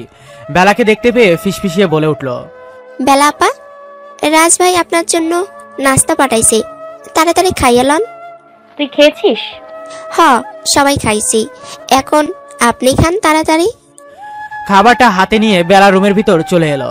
খাবার নিয়ে বসে পড়লো ট্যাবের সামনে। ওপাশ থেকে তখনও বেলা কার্যকৃতি দেখে চলছিল রায়াত। মৃদু সুরে সে বলল, তাড়াতাড়ি খেয়ে নে, তোকে খাইয়ে এখন আমি অফিসে যাব। অবাক হলো বেলা, জিজ্ঞেস করলো, অফিসে? আপনি অফিসে কেন যাবেন? হাসলো রায়াজ, উত্তর দিল, আজ তো একটা বউ পালতে তোর টাকা দরকার, তাই না? বউকে খাওয়াতে, তার সকল চাহিদা পূরণ করতে আমাকেই করতে হবে, তাই টাকা কামাই করতেই অফিসে যাচ্ছি। চোখ ছলছল করে উঠলো বেলার। মানুষটা কত কষ্টই না করেছে তার জন্য। ভেজা কণ্ঠে বেলা বলল, কিন্তু রায়াজ ভাই, আজ আপনার চোখগুলো তো অনেক লাল লাল দেখাচ্ছে। সারা রাতে তো ঘুমাননি, সকালেও ঘুমিয়েছেন বলে তো মনে হয় না। এই অবস্থায় আবার অফিসে যাচ্ছেন? নিজের ওপর এতটা প্রেসার দেয়া কি খুবই দরকার? কাল থেকে যান। মৃদু হাসলো রাজ, অমায়িক স্বরে বলল, কিন্তু তোকে যে আমার যত শীঘ্রই সম্ভব নিজের করে চাই। পর মুহূর্তে রাজ আবার বলল, তবে একটা জিনিস আমার মোটেও হজম হচ্ছে না, তুই এখনো কেন আমাকে ভাই ভাই করছিস? আমি কি তোর ভাই লাগি? লজ্জায় লাল বর্ণ ধারণ করলো বেলার মুখমণ্ডল। মাথা পতিত করে জবাব দিল, না। তাহলে এত ভাই ভাই করছিস কেন? কোথাও দেখেছিস নিজের স্বামীকে ভাই বলে ডাকতে? নিচু স্বরে বেলা জিজ্ঞেস করলো, তাহলে কি বলে ডাকবো? ভাই ছাড়া যা খুশি তাই বলে ডাক। এই ভাই শুনতে শুনতে আমার কান পচে গেছে, তাই ভাই ডাক যেন না শুনতে হয় তার জন্য বিয়ে করে নিলাম। এরপরেও যদি ভাই ডাকিস, এবার অন্তত থাম। স্বামীকে তো মেয়েরা ওগো কি গো বলে ডাকে, আমি কি আপনাকে তাই বলে ডাকবো? ইচ্ছে আমার ভীষণ লজ্জা করবে আপনাকে এগুলো বলে ডাকতে রায়াজ ভাই। হতাশ হয়ে মাথা চাপড়ালো রায়াজ। আবারও সেই ভাই। বেলার খাওয়া শেষ হতে রায়াজ বলল, তোকে আজকে কলেজে ভর্তি করে দিয়ে আমি অফিসে যাব। বেলা মাথা নাড়িয়ে তড়ি হতে চলে গেল। তড়ি হওয়ার শেষে বেলা একটা টেক্সট করে দিল রায়াজের নাম্বারে। তারপর দুজনে বেরিয়ে পড়লো একসাথে। সদর দরজা দিয়ে বেলাকে রায়াজের সাথে কোথাও যেতে দেখে তার হাত শক্ত করে চেপে ধরলেন রুমি রওশন। জিজ্ঞেস করলেন, কোথায় যাচ্ছিস তুই? আতঙ্ক ছেয়ে গেল বেলার পুরো মুখমণ্ডলে। ভীত চোখে সে তাকিয়ে রইল মায়ের দিকে। পাশ থেকে রায়াজ বলে উঠল, ও আমার সাথে যাচ্ছে ছোট মা, ওকে কলেজে ভর্তি করাতে নিয়ে যাচ্ছি। কোথাও যাওয়া দরকার নেই, আজ থেকে পড়ালেখা বন্ধ, ঘরের বাইরে এক পাও রাখবে না। এবার যেন রাগ হলো রায়াজের, শক্ত কণ্ঠে বলল, ছোট মা, আমি বেশ বুঝতে পারছি তুমি আমার রাগ বেলার উপর ঝাড়ছো, কিন্তু কালকের ঘটনায় বেলার কোনো হাত নেই। আমি ওকে জোর করে কাজী অফিসে নিয়ে গিয়ে বিয়ে করেছি। যা করেছি সব আমি করেছি, ওর তো কোনো দোষ নেই। তাহলে তুমি ওর সাথে কেন এমন করছো? আর তাছাড়া তোমার থেকে এখন ওর উপর আমার বেশি অধিকার। সেই সূত্রে আমি আমার স্ত্রীর পড়ালেখা বন্ধ করে দিব না চালু রাখবো, তার সম্পূর্ণ সিদ্ধান্ত নেওয়ার অধিকার কেবল আমার। কথাটা বলে একটানে বেলাকে রুমি রওশনের হাত থেকে ছাড়িয়ে নিজের সাথে নিয়ে যেতে লাগলো রায়াজ। কলেজ ভর্তি করা শেষ হলে বেলাকে বাড়িতে নামিয়ে দিয়ে গেল রায়াজ। নিজে চলে গেল অফিসের উদ্দেশ্যে। আজ থেকে তার কর্মজীবনের নতুন অধ্যায় শুরু। বাড়িতে ঢুকছিল বেলা, অকস্মাৎ মায়ের ডাকে থেমে যায়। কঠোর কণ্ঠে বেলাকে নিজের কাছে ডাকে রুমি রওশন। ভোতা মুখে সেদিকে এগিয়ে যায় বেলা। মেয়ের উদ্দেশ্যে তিনি বলেন, ভাইয়া কাল রাতে কি বলেছে মনে নেই তোর? রায়াজের থেকে দূরে থাকতে বলেছে না? কাচুমুচু করতে করতে বেলা উত্তর দিল, বড় বাবা যা বলেছে আমরা তো তাই করছি। বড় বাবা বলেছে আমরা স্বামী স্ত্রীর মতো থাকতে পারবো না, কিন্তু আগের মতো থাকতে পারবো, সেটাই তো করছি। কালকের এই ঘটনাটা যদি না ঘটতো তাহলে তো আমাকে কলেজে রায়াজ ভাই ভর্তি করিয়ে দিত, তাই না? গরম চোখে মেয়ের দিকে তাকিয়ে গম্ভীর কণ্ঠে রুমি রওশন বললেন, খুব বেশি পেকে গেছিস তাই না? অবশ্য পেকেই তো গেছিস, তা না হলে কি করে কালোতে এমন একটা কাজ করতে পারিস? মাথা নিচু করে নিল বেলা। কয়েক পলক মেয়ের দিকে তাকিয়ে তিনি বললেন, যা নিজের ঘরে যা। কথা না বাড়িয়ে বেলা নিজের রুমে চলে গেল। রুমে এসে বালিশে মুখ গুজে দিল। সবকিছু তার কাছে কেমন রঙিন রঙিন লাগছে। রাজ ভাই তার হয়ে গেছে, তা যেমন বিশ্বাস হচ্ছে না বেলার, কেমন ঘরের মধ্যে আছে সে। রাজ ভাই এখন কেবল তার ভাবেই কেমন শিরশির করে উঠল বেলার সর্বাঙ্গ। বালিশে মাথা লিয়ে দিয়ে কাল রাতের সকল ঘটনা ভাবতে লাগলো বেলা। কাল রাতে রাত 10টার দিকে বাড়িতে ফিরল রায়াজ। ফ্রেশ হয়ে নিচে নামলো রাতের খাবার খেতে। ডিনার টেবিলে সকলে উপস্থিত থাকলেও যখন বেলাকে দেখতে পেল না তখন জিজ্ঞেস করলো, বেলা কোথায়? প্লেটে খাবার বাড়তে বাড়তে রুমি রওশন উত্তর দিল, কোথায় আর হবে, সে নিচের রুমে। রাতে নাকি খাবে না, তাই আর জোর করিনি। রাজ আর কিছু বলল না, মনোযোগ দিল নিজের খাবারে। খাবারের শেষে এক এক করে সকলে চলে গেল যার যার রুমের দিকে। সকলে চলে যেতেই রাজ জ্যোতিকে ডেকে উঠল, এই জ্যোতি, একটা প্লেটের মধ্যে কিছু খাবার সাজিয়ে দিত। রায়াজের কথা মতো খাবার সাজিয়ে দিতে প্লেট হাতে বেলার রুমের দিকে অগ্রসর হলো রায়াজ। বেলার রুমের নিকটবর্তী আসতেই শুনতে পেল গুনগুন করে কারো কান্নার আওয়াজ। কৌতূহলবশত সম্মুখের দিকে এগিয়ে গেল সে। শব্দটা ঠিক বেলার রুমের থেকে আসছে। ধক করে উঠল রায়াজের অন্তরাল। ব্যগ্র পায়ে রুমের দরজা ঠেলে ভিতরে প্রবেশ করলো সে। বালিশে মুখ গুজে গুনগুন করে কাঁদছে বেলা। বেলাকে ডেকে উঠল রায়াজ। বেলা, কি হয়েছে, কাঁদছিস কেন? রায়াজের কণ্ঠস্বর কর্ণপাত হতেই বেলা ছুটে গিয়ে এক প্রকার হামলে পড়লো তার বুকে। জড়িয়ে ধরে এক মনে কাঁদতে লাগলো। বেলার মাথায় হাত বুলিয়ে দিতে দিতে ব্যস্ত কণ্ঠে রায়াজ জিজ্ঞেস করলো, হয়েছে কি, বলবি তো নাকি? ছোট মাকে কিছু বলেছে? আমাকে বল। রায়াজকে ছেড়ে দিয়ে নাক টানতে টানতে বেলা উত্তর দিল, মা আমার বিয়ে ঠিক করে ফেলেছে রাজ ভাই। বলেই কেঁদে উঠল। কান্নারত অবস্থায় মাথা তুলে তাকালো রায়াজের দিকে। সহসা কেঁপে উঠল বেলার সর্বাঙ্গ। রক্তিম চোখ, শক্ত চোয়াল তার দিকে তাকিয়ে রায়াজ শক্ত কণ্ঠে জিজ্ঞেস করলো, আর তুই কি বলেছিস? এহেন কঠিন কণ্ঠস্বর কর্ণগোচর হতে কিঞ্চিত ভয় অনুভব করলো সে। কম্পিত কণ্ঠে উত্তর দিল, আমি না করেছি মাকে, কিন্তু কিছুতেই মা আমার কথা শুনছে না। আপনি একটু কিছু একটা করুন রাজ ভাই। সহসা নিজের শক্তপোক্ত হাত দ্বারা বেলার হাত চেপে ধরল রায়াজ। টানতে টানতে তাকে নিচে নিয়ে যেতে লাগলো। ভীত হলো বেলার চিত্ত। ভয়ার্ত কণ্ঠে জিজ্ঞেস করলো, আমাকে এভাবে কোথায় নিয়ে যাচ্ছেন রাজ ভাই? উত্তর দিল না রায়াজ। টানতে টানতে বেলাকে সদর দরজার সামনে এনে দাঁড় করালো। ভয়ের মাত্রা যেন আরো দ্বিগুণ বেড়ে গেল বেলার। ভীতিগ্রস্ত চোখে রায়াজের দিকে তাকিয়ে জিজ্ঞেস করলো, এত রাতে আমাকে কোথায় নিয়ে যাচ্ছেন? কোনো প্রত্যুত্তর না করে বেলাকে নিয়ে বাইরে বের হয়ে এলো রায়াজ। গ্যারেজ থেকে গাড়ি বের করে বেলাকে ইশারা করলো উঠে বসতে। উঠলো না বেলা, ঠায় দাঁড়িয়ে রইল। এবার রেগে তাকে ধমকে উঠালো রায়াজ, সমস্যা কি, উঠছিস না কেন? তাড়াতাড়ি উঠে বস, আরো অনেক কাজ বাকি। অবাক হয়ে এলো বেলা, জিজ্ঞেস করলো, এত রাতে আপনার আবার কিসের কাজ, আর আমাকে কোথায় নিয়ে যাচ্ছেন? কোথাও যাব না আমি। রাগে ফেটে পড়লো রায়াজ। টানতে টানতে বেলাকে নিয়ে ধাক্কা মেরে গাড়ির ভিতর ফেলে দিল। নিজে গিয়ে দ্রুত ড্রাইভিং সিটে বসে গাড়ি স্টার্ট দিল। ছটফট করতে লাগলো বেলা। আতঙ্কিত কণ্ঠে বারংবার জিজ্ঞেস করতে লাগলো, কোথায় নিয়ে যাচ্ছেন রাজ ভাই? প্লিজ গাড়ি থামান, আমার খুব ভয় করছে। গাড়ি ড্রাইভ করা থামিয়ে গম্ভীর চোখে এবার বেলার দিকে তাকালো রায়াজ। রাজভারী কণ্ঠে জিজ্ঞেস করলো, আমার উপর বিশ্বাস নেই তোর? বিশ্বাস করিস না আমাকে? রাজের সেই গভীর চোখের দিকে তাকিয়ে বেলা উত্তর দিল, তাহলে আর একটাও প্রশ্ন না করে চুপচাপ বসে থাক। পাঞ্জাবির পকেট থেকে মোবাইল বের করে সত্তর ফোন করলো কাউকে রায়াজ। ওপাশ থেকে ফোন রিসিভ হতে ভারী কণ্ঠে বলল, আমাদের এলাকার কাজী অফিসের সত্তর চাচা আছে না, ওই যে বিয়ে পড়ায়? ওই পাশ থেকে কি বললো শোনা গেল না। পর মুহূর্তে রায়াজ আবার বলল, ওনাকে দ্রুত তুলে নিয়ে আয় ওনার কাজী অফিসে। কথাটা শেষ করে মোবাইল পকেটে রেখে আবারও ড্রাইভিং এ মনোযোগ দিল সে। শঙ্কিত হলো বেলার চিত্তে। জিজ্ঞেস করলো, কাজী অফিসে আমরা কেন যাচ্ছি রাজ ভাই? এবার বেশ রাগ হলো রায়াজের। এই মেয়েটার খালি অহেতুক প্রশ্ন। রাগান্বিত কণ্ঠে জবাব দিল, কেন, তুই কি ফিদার খাস? জানিস না মানুষ কি করতে কাজী অফিসে যায়?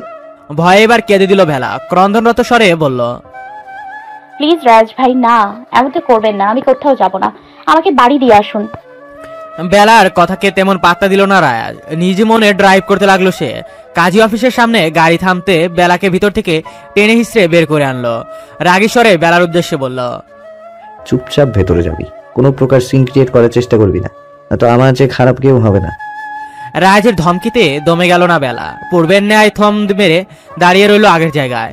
রাগ যেন তিরতির করে বাড়তে লাগলো রায়াজের। কোন দিকে বিচার বিবেচনা না করে বেলাকে একটানে নিজের কাছে তুলে নিল। চিৎকার দিয়ে উঠলো বেলা। কাজী অফিসের ভিতরে গিয়ে তৎক্ষণাৎ তাকে নিচে নামিয়ে দিল রায়াজ, টেনে নিয়ে গিয়ে বসলো। সকল ফর্মালিটি শেষ হলে কাজী বেলার উদ্দেশ্যে বললেন, লক্ষ টাকা দেনমোহর ধার্য করিয়া জহির রওশনের একমাত্র পুত্র রায়াজ রওশনের সহিত তোমার বিবাহ ধার্য করা হয়েছে। আপনি যদি এই বিবাহে রাজি থাকিয়া থাকেন তাহলে কবুল বলুন মা। থম মেরে বসে রইল বেলা, টু শব্দটিও করল না। কাজী বেশ কয়েকবার তাড়া দিল, তবে সকলকে বড় আঙ্গুল দেখিয়ে মুখে কুলু পেটে বসে রইল বেলা। ধৈর্যের বাঁধ ভাঙলো এবার রায়াজের। একটানে বেলাকে দাঁড় করিয়ে হিড়হিড় করে টানতে টানতে বাহিরে নিয়ে এলো, হুঙ্কার ছাড়লো। সমস্যা কি? মুখে কুলু পেটে রেখেছিস কেন? কান্নারত কণ্ঠে বেলা জবাব দিল, আমি এটা করতে পারবো না রায়াজ ভাই। রাগের মাত্রা আরো বেড়ে গেল রায়াজের। বাজ খায় কণ্ঠে জিজ্ঞেস করলো, তাহলে তুই চাইছিসটা কি? ওই ছেলেকে বিয়ে করতে চাচ্ছিস? এহেন ঝাঁঝালো কণ্ঠে কেঁপে উঠল সে, ক্রন্দনরত কণ্ঠে উত্তর দিল, না। তাহলে কাজী যখন কবুল বলতে বললো তখন বলিসনি কেন? সমস্যাটা ঠিক কোথায় তোর, বলবি আমায়? চুপ করে রইল বেলা, কোনো জবাব দিল না। রাগান্বিত কণ্ঠে এবার রায়াজ বলল, ঠিক আছে, করতে হবে না তোর বিয়ে। যার সাথে ছোট মা তোর বিয়ে ঠিক করেছে তাকে গিয়েই বিয়ে কর। ঠোঁট ভেঙে কেঁদে উঠল বেলা, দুহাতে জাপটে ধরল রায়াজকে, কাঁদতে কাঁদতে উত্তর দিল, না, আমি কিছুতেই ওই লোকটাকে বিয়ে করব না। কয়েক পল বেলার মুখপানে তাকিয়ে শীতল কণ্ঠে রায়াজ বলল, তাহলে আমাকে বিয়ে করে নে। নাকচ করলো বেলা। শত চেষ্টা করেও কোনোভাবে বেলাকে মানাতে পারল না রায়াজ। রাগে অগ্নিমূর্তি ধারণ সে চিৎকার করে বলে উঠল, ঠিক আছে, করতে হবে না তাকে বিয়ে। পকেট থেকে একটা সিগারেট বের করে লাইটারের সাহায্যে আগুন ধরিয়ে তা মুখে পুরে নিল। রাগে মাথা ফেটে যাচ্ছে তার। সুজয় নামক ছেলেটার দিকে তাকিয়ে রায়াজ বলল, আচ্ছা, আমাদের ডিপার্টমেন্টের একটা মেয়ে আছে না, কি যেন নাম? তৎক্ষণাৎ ধরে ফেলল সুজয়, উচ্ছ্বসিত কণ্ঠে বলে উঠল, সোনিয়া। সোনিয়ার কথা বলছে ভাই। তাই হবে হয়তো। ভাই, মেয়েটা যা পাগল ছিল আপনার জন্য। সিগারেট কয়েকটা টান দিয়ে বাতাসে ধোঁয়া উড়াতে উড়াতে রায়াজ জবাব দিল, হ্যাঁ শুনেছি, মেয়েটা নাকি আমার জন্য খুব পাগল, মরতেও নাকি গিয়েছিল কতবার। তাই ভাবছি ওই মেয়েটাকে এখন এই মুহূর্তে বিয়ে করে নেব। বিশেষজ্ঞদের কথা মতে যাকে তুমি ভালোবাসো তাকে জীবনসঙ্গী হিসেবে না বেছে যে তোমাকে ভালোবাসে তাকে জীবনসঙ্গী হিসেবে নিজের করে নাও। তাই ভাবছি মেয়েটা যেহেতু আমার জন্য এত পাগল ছিল, মেয়েটাকে এবার একটা চান্স দেয়া দরকার, কি বলিস? দাঁত কেলিয়ে সুজয় মাথা নেড়ে সায় জানালো। আতকে উঠল বেলা, রায়াজের কাছে এসে অস্থির কণ্ঠে জিজ্ঞেস করলো, না, আমি কিছুতেই ওই ছেলেকে বিয়ে করব না। এসব আপনি কি বলছেন রায়াজ ভাই? আপনি কেন ওই মেয়েকে বিয়ে করতে যাবেন? ভাবলে সিহীন কণ্ঠে রায়াজের উত্তর, বারে, তুই আমাকে বিয়ে করবি না তো কি হয়েছে? তাই বলে কি আমার জন্য মেয়েরা অভাব পড়বে? তাছাড়া এখন আমার বিয়ে করার মুড জেগেছে, তাই যে করেই হোক আজ রাতের মধ্যেই আমি বিয়ে করে বউ নিয়ে বাড়িতে ফিরবো। অস্থির কণ্ঠে বেলা বলল, আপনার কাউকে বিয়ে করতে হবে না। ভ্রুকুচকে রায়াজ জিজ্ঞেস করলো, তাহলে তুই আমাকে বিয়ে করছিস? মাথা নেড়ে সায় জানালো বেলা। তৎক্ষণাৎ রায়াজের ওষ্ঠকোণে ফুটে উঠল বিশ্বজয়ের হাসি। দরজায় ঠকঠক শব্দ হতেই ভাবনার সুতো ছিঁড়ে বাস্তবে পদার্পণ করলো বেলা। দরজা খুলতে অবাক হয়ে দিল এক চিৎকার।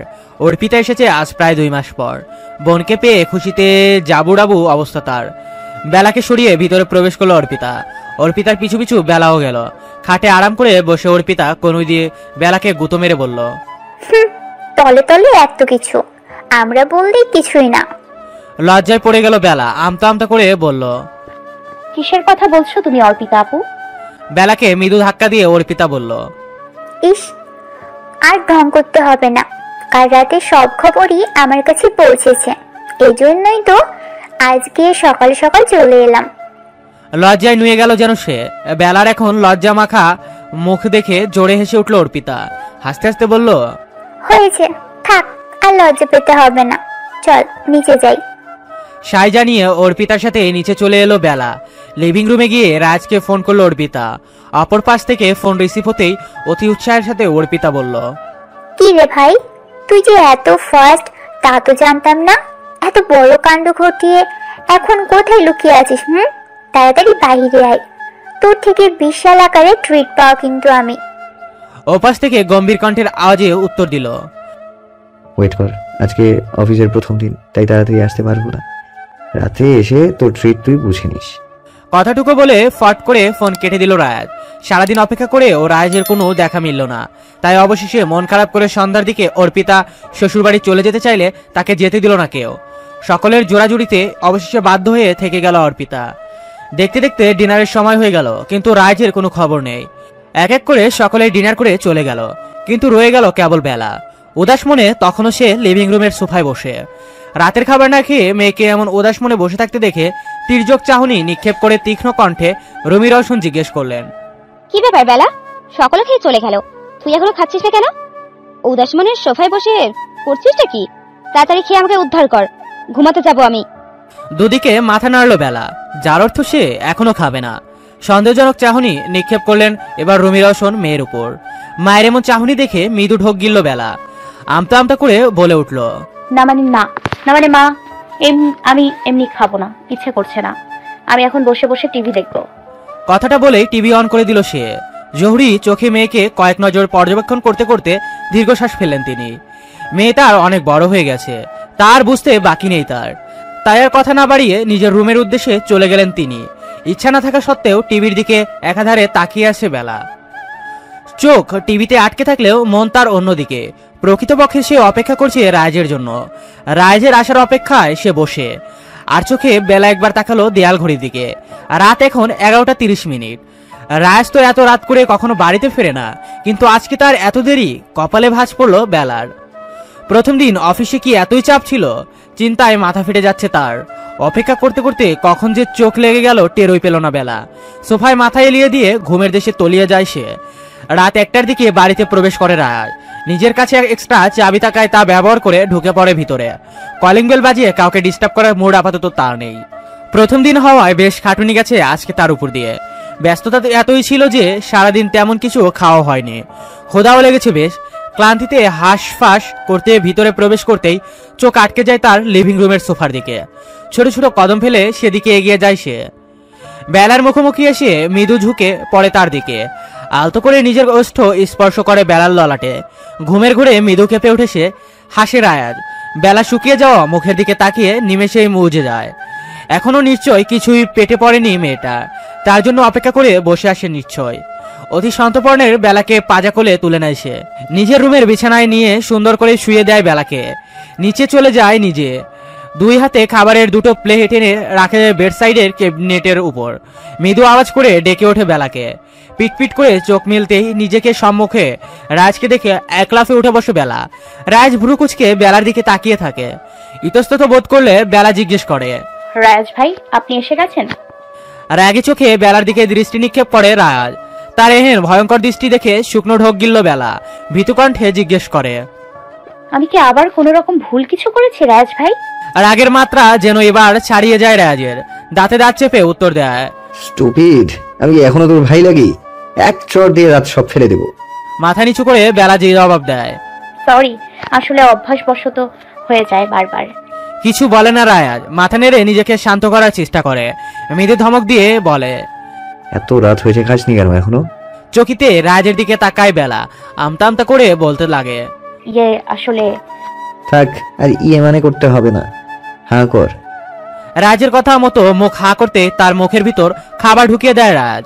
চোখ টলটল করে ওঠে বেলার। রাজ ভাই তাকে কতই না ভালোবাসে, তার জন্য কতই না কষ্ট করছে সে। খাওয়ার এক পর্যায়ে কেঁদে দেয় বেলা। বেলাকে কাঁদতে দেখে অবাক হয়ে যায় রাজ। অস্থির কণ্ঠে জিজ্ঞেস করে, কি হয়েছে বেলা, এভাবে কাঁদছিস কেন? খুব বেশি বকে ফেলেছি কি আমি? আচ্ছা, আর কাঁদিস না, আর বকবো না তোকে।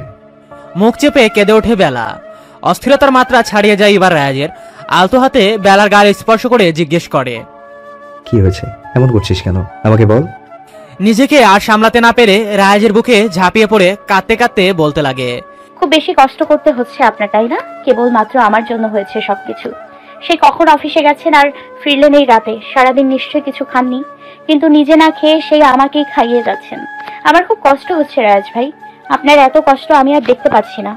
বেলার মাথায় আদুরে হাত বোলাতে বোলাতে মৃদু কণ্ঠে রাজ জবাব দেয়, কে বলেছে আমার কষ্ট হচ্ছে? মোটেও কষ্ট হচ্ছে না আমার। তাছাড়া আমারই ছোট বউটাকে পেতে আমি একটু কষ্ট তো করতেই পারি, তাই না? তা না হলে আমার পুতুল বউটাকে যে কেউ আমাকে দেবে না। বাই দ্য ওয়ে, অনেক কান্নাকাটি হয়েছে, এবার খেয়ে নে জলদি। বলেই নিজের বুক থেকে বেলার মাথাটা তুলে পুনরায় তাকে খাইয়ে দিতে লাগলো রায়াজ। বেলার খাওয়া শেষে মুখ মুছিয়ে দিয়ে আরেকটা প্লেট ধরিয়ে দিল বেলার হাতে।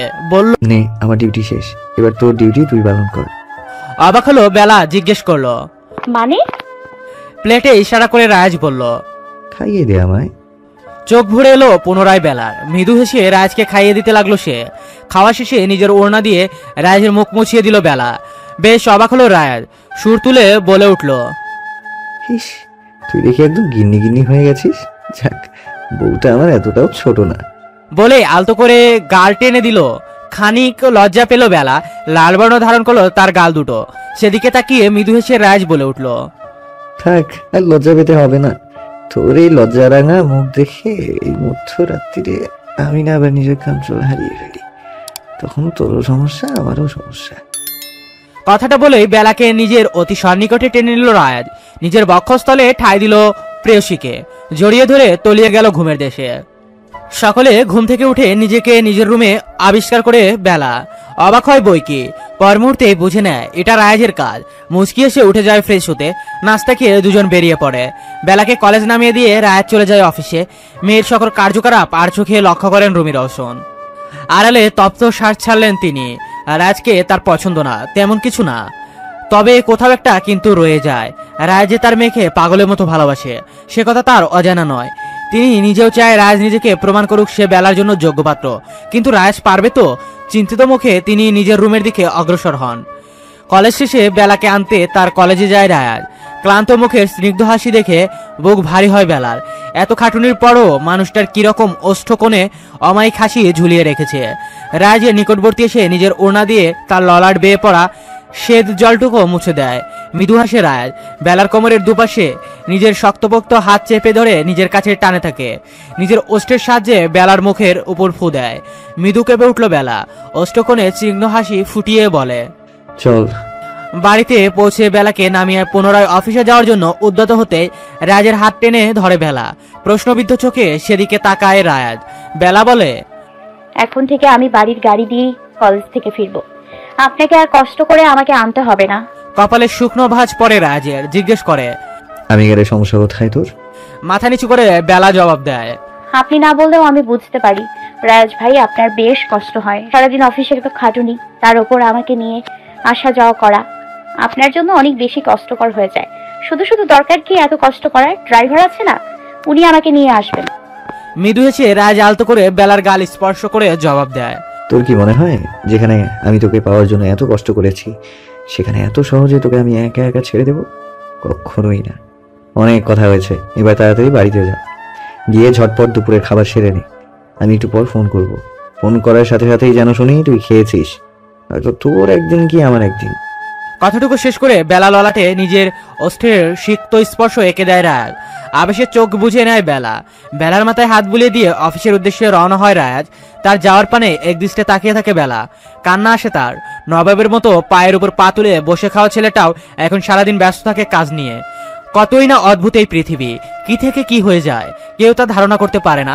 দীর্ঘশ্বাস ত্যাগ করে বাড়ির ভিতরে চলে যায় বেলা। কেবলমাত্র ফ্রেশ হয়ে বিছানায় গায়ে লিয়ে দিয়েছে বেলা। সাথে সাথে তার পাশে পড়ে থাকা মোবাইলটি বেজে ওঠে, যা দুদিন আগেই তাকে কিনে দিয়েছিল রাজ। ফোন রিসিভ করে অফিস থেকে ভেসে আসে রাজের ভারী কণ্ঠস্বর। খেয়েছিস? সাথে সাথে লাফ মেরে বিছানা থেকে উঠে দাঁড়ায় বেলা। আমতা আমতা করে বলতে থাকে, এক্ষুনি যাচ্ছি, ভুলে গিয়েছিলাম তো। গম্ভীর কণ্ঠে অপর পাশ থেকে পুনরায় উত্তর আসে, যা তাড়াতাড়ি। কথা শেষ করে ফোন কাটতে নিলেই থামিয়ে দেয় বেলা। মায়াবী কণ্ঠে শোধায়, আপনি খাবেন না? ক্লান্তি মাখা কণ্ঠে রাজ উত্তর দেয়, খেয়ে নিবো সময় হলে, তুই তাড়াতাড়ি খেয়ে নে। কথাটুকু শেষ করে ফট করে ফোন কেটে দেয় রাজ। তার কথা বলার ধরন শুনেই বুঝে যায় বেলা এই সময় তার আর খাওয়া হবে না। তার নিজে আর খেতে যায় না। সিদ্ধান্ত নেয় রাজ বাড়িতে ফিরে একসাথেই খাবে দুজন। রাত 10:15। ঠিক তখনই বেলার ফোনে কল আসে রাজের। রিসিভ করতেই সে জিজ্ঞেস করে, কিছু কি লাগবে তোর? নিয়ে আসবো? দুর্বল কণ্ঠে বেলা উত্তর দেয়, তেমন কিছুই লাগবে না, শুধু আপনি হলেই চলবে। মুচকি আসে রায়, শীতল কণ্ঠে বলে, আচ্ছা ঠিক আছে। আচ্ছা কখন আসবেন? একটু পরেই আসছি। প্রতিদিনের মতো আজও রাজের অপেক্ষায় বসে বেলা। সকালে ততক্ষণে খেয়ে দিয়ে যার যার রুমে চলে গেছে। কলিং বেল বাজতেই দৌড়ে গিয়ে দরজা খুলল বেলা। দরজা খুলতেই তার দৃষ্টি এসে ধরা দিল রাজের ক্লান্তি মাখা ঘামার্ত মুখখানা। বেলাকে দেখতে পেয়ে ঠোঁটের কার্নিশে মৃদু হাসি ফুটিয়ে তুলল রাজ। সহসা বেলাকে পাজা খুলে তুলে নিয়ে ভিতরে প্রবেশ করলো সে। তখনও রাজের দিকে এর দৃষ্টিতে তাকিয়ে বেলা একেবারে নিজের রুমে এনে নিচে নামিয়ে দিল সে। বেলাকে খাটে বসিয়ে তার পায়ের কাছে বসে পড়ল রাজ। নিজের মাথায় এলিয়ে দিল বেলার কোলে, মুখ গুজি দিল বেলার উদরে। মৃদু কেঁপে উঠে চোখ বুলিয়ে নিল বেলা। বেলার উদ্দেশ্যে রাজ বলল, বেলা, একটা কথা রাখবি আমার? কাপা কাপা কণ্ঠে সে উত্তর দিল, বলুন। তখনও এই রাজ নিজের পাশে থাকা প্যাকেটটা বেলার হাতে ধরিয়ে দিয়ে বলল, এই শাড়িটা পরে একটু সাজবি বেলা, শাড়িতে তোকে খুব দেখতে ইচ্ছে করছে। ঠোঁটে ঠোঁট চেপে নিজের কান্না আটকালো বেলা, মাথা নেড়ে সাই জানালো, যার অর্থ সে পড়বে। পর মুহূর্তে উদাস কণ্ঠে বলে বসল, কিন্তু আমি তো শাড়ি পরতে জানি না। নিঃস্বার্থ কণ্ঠে রাজ উত্তর দিল, আমার কাছে আয়, আমি পরিয়ে দিচ্ছি। খুব সুন্দর করে শাড়ি পরানো শেষ হলে বেলা তাকে নিয়ে ভ্যানিটির সামনে বসালো রয়েছে। পকেট গুজে রাখা দুটো বেলি ফুলের মালা বের করলো, যা দেখে বেশ অবাক হলো বেলা। অতি সন্তর্পণে একটা ফুলের মালা গুজে দিল বেলার খোপর অন্তরালে, অপরটি নিয়ে বেলার বাঁ হাতে বেঁধে দিল। বেঁধে দেওয়া শেষে নিজের স্পর্শ করলো হাতের তালুতে। পুরো শরীরে এক অদম্য শিহরণ বয়ে গেল বেলার। সাথে করে নিয়ে আসা এক মুঠো চুড়ি পরিয়ে দিল বেলার হাতে। চোখে ভিজে আসছে বেলার। তার কপালে যে এত সুখ লেখা ছিল তা সে ঘ্রণাক্ষরেও টের পায়নি। অজান্তে চোখ বেয়ে গড়িয়ে পড়লো দুফোঁটা জল। ভালোবাসার মানুষের ভালোবাসা পাওয়া সত্যি ভাগ্যের ব্যাপার। বেলাকে তৈরি করা শেষ হতেই কপালের মাঝ বরাবর নিজের ওষ্ঠ স্পর্শ এঁকে দিল রায়াজ। আলগোছে বেলাকে কোলে তুলে নিয়ে বেডের দিকে অগ্রসর হলো। তখনও রাজের চোখের গভীরতায় হারিয়ে বেলা। প্রণয়ের অতল গহীনে ডুবে যাওয়া যেতে যেতে নিজের সংযত টেনে নিল রায়াজ। ঘন ঘন নিঃশ্বাস টেনে নিজেকে শান্ত করলো। বেলার বয়স এখন অনেক অল্প, তা ভুললে চলবে না। প্রিয়সীর বুঝে থাকা আখি দুটোর মাঝে নিজের ওষ্ঠের সিক্ত স্পর্শ দিয়ে নিজের বক্ষপাজুরে চেপে ধরে ঘুমের দেশে তলিয়ে গেল। সকালের নাস্তা টেবিলের সকলে একত্রে নাস্তা করতে বসলো। হঠাৎ করে জহির রওশন রাজের উদ্দেশ্যে বলে উঠলেন, কাল রাতে রুহানি ফোন করেছিল, টিয়ার বিয়ে ঠিক হয়েছে। দেখতে এসে হুট করে নাকি হয়ে গেছে সব। ছেলে অস্ট্রেলিয়া থাকে, দেশে এসেছে, আবার কিছুদিন পর চলে যাবে। তাই দ্রুত বিয়েটা সেরে নিতে চায় তারা। তাই ছোটখাটো করে ঘরোয়াভাবে আকদের ব্যবস্থা করা হয়েছে। বাড়ির সকলকে যেখানে উপস্থিত থাকতে বলা হয়েছে। সকলে আজকে রওনা হচ্ছি, আশা করছি তুমিও সেখানে উপস্থিত থাকবে। খাবার খেতে খেতে রাজের উত্তর, অফিসে অনেক কাজের প্রেশার, তাছাড়া সেখানে থেকে আমার কোনো কাজ নেই, তার চেয়ে বরং তোমরাই যাও। ছেলের মুখের দিকে কয়েক পলক তাকিয়ে থেকে জহির রওশন বললেন, ঠিক আছে, তোমার কাজ নিয়ে তাহলে তুমি থাকো, কিন্তু বেলা আমাদের সাথে যাবে। ভাবলেশীন ভঙ্গিতে রাজ উত্তর করলো, বেলা সেখানে গিয়ে কি কাজ বলো তো? তাছাড়া যেখানে আমি যাচ্ছি না সেখানে ওর উপস্থিতি অনাকাঙ্ক্ষিত। জহির রওশন আর কিছু বলল না। ছেলে তার বড় হয়েছে, নিজের সিদ্ধান্ত নিজে নিতে পারে, তাই তার কথা বাড়ালেন না তিনি। তবে রাজের এমন প্রত্যুত্তর শুনে ঘনঘটা মেঘের এসে হানা দিল বেলার চিত্তপটে। প্রায় যেন কেঁদেই দিবে সে। রাগে হয় তার ভীষণ, কান্না পায়, তবে মুখ ফেটে রাজের কথার প্রেক্ষিতে কিছু বলতে পারে না সে। তাই মুখে কুলু পেটে বসে রয়। খাওয়া শেষে রাজ বেলার উদ্দেশ্যে বলে, যা তাড়াতাড়ি রেডি হয়ে, আমি গাড়িতে তোর জন্য অপেক্ষা করছি। গোমরামুখ করে বেলা উত্তর দেয়, আজকে যাব না। ভ্রুকুচকে সে জিজ্ঞেস করলো, সমস্যা কি, যাবি না কেন? মৃদু কণ্ঠে বেলা প্রত্যুত্তর করে, ইচ্ছা করছে না। খানিক বেলার মুখের দিকে তাকিয়ে থেকে দীর্ঘশ্বাস ত্যাগ করে রাজ মাথা নেড়ে বলে, ঠিক আছে, যাস না, কিন্তু কাল থেকে কোনো প্রকার মিস করা যাবে না। বেলা কিছু বলে না। বেলাকে নিজের কাছে টেনে নেয় রাজ। আলতো করে কপালে চুম্বন এঁকে দিয়ে নিজের গন্তব্যে বেরিয়ে পড়ে সে। এক ছুটে নিজের রুমে চলে যায় বেলা। কেঁদে কেটে একেবারে অবস্থা খারাপ করে ফেলে নিজের। তার টিয়াপুর বিয়েতে যাওয়ার খুব ইচ্ছে, কিন্তু রাজ তাকে যেতে দিচ্ছে না কেন তা ভেবে পায় না সে। ব্যাকপ্যাক নিয়ে দুপুরের দিকে হাজির হয় অর্পিতা। বেলাকে খুঁজতে খুঁজতে তার রুমে গিয়ে স্থগিত হয় সে। দুহাতে বেলার মুখখানা আগলে ধরে বিস্মিত কণ্ঠে জিজ্ঞেস করে, কিরে বেলা, তোর চোখ মুখের এই অবস্থা কেন? আর কেঁদেছিস কেন এভাবে? ভাই কিছু বলেছে? দুদিকে মাথা নাড়ে বেলা, যার অর্থ না। পর মুহূর্তের নিজ থেকেই সকল ঘটনা খুলে বলে অর্পিতাকে। রাজের উপর এবার চরম রাগ হয় অর্পিতার। ফোন লাগায় ভাইয়ের উদ্দেশ্যে। ওপাশ থেকে ফোন রিসিভ হতে ঝাঁঝালো কণ্ঠে সে বলতে লাগে, সমস্যা কি তোর ভাই? তুই না গেলে না যাবি, তাই বলে তুই বেলাকে কেন আটকাবি? বরফের ন্যায় শীতল কণ্ঠে রাজ উত্তর করে, কারণ সে আমার স্ত্রী, আর আমার স্ত্রীর সাথে আমি কি করব না করব তার কৈফিয়ত আমি কাউকে দেব না। এবার যেন আরো বেশি রেগে যায় অর্পিতা। রাগান্বিত কণ্ঠে রাজের উদ্দেশ্যে বলে, ফালতু কথা বন্ধ কর ভাই, ও একটা বাচ্চা মেয়ে, তুই কি করে ওর সাথে এমন করতে পারিস? ভুলে যাস না তোর আর ওর বয়সের মধ্যে অনেক তফাৎ। তুই এখন যা বুঝিস ও তা কম বুঝে। তোর আর ওর মন মানসিকতা এক নয়। কেঁদে কেটে মেয়েটা একেবারে অবস্থা খারাপ করে ফেলেছে। চোখ মুখ ফুলিয়ে ফেলেছে। এতই যখন ভালোবাসিস, নিজের জেদকে প্রাধান্য না দিয়ে নিজের ভালোবাসাকে প্রাধান্য দে। ওপাশ থেকে রাজের গম্ভীর কণ্ঠ কর্ণপাত হয়। বাড়িতে এসে কথা বলছি। কথাটা শেষ করেই ফট করে ফোন কেটে দেয়। পুনরায় ফোন করে না অর্পিতা, ভাইয়ের উদ্দেশ্যে ছোট একটা টেক্সট করে দেয়। বিরক্তিতে হাঁসফাঁস অবস্থা রাজের। এত মানুষের ভিড় তা মোটেও সহ্য হচ্ছে না, তার উপর চোত্তের ভ্যাবসা গরম। আশেপাশে চোখ বুলিয়ে সে বেলাকে খুঁজতে ব্যস্ত। টিয়াদের বাড়িতে আসার পর থেকে একবার চোখেও পড়েনি মেয়েটিকে। এখানে এসে কেমন তার কথা বেমালুম ভুলে গেছে সে। অর্পিতার টেক্সট পাওয়ার খানিক বাদে বাড়িতে ফিরে এসে যখন বেলার বিধ্বস্ত অবস্থা দেখেছিল রাজ, তখন আর নিজের জেদে অড়ল থাকতে পারেনি সে।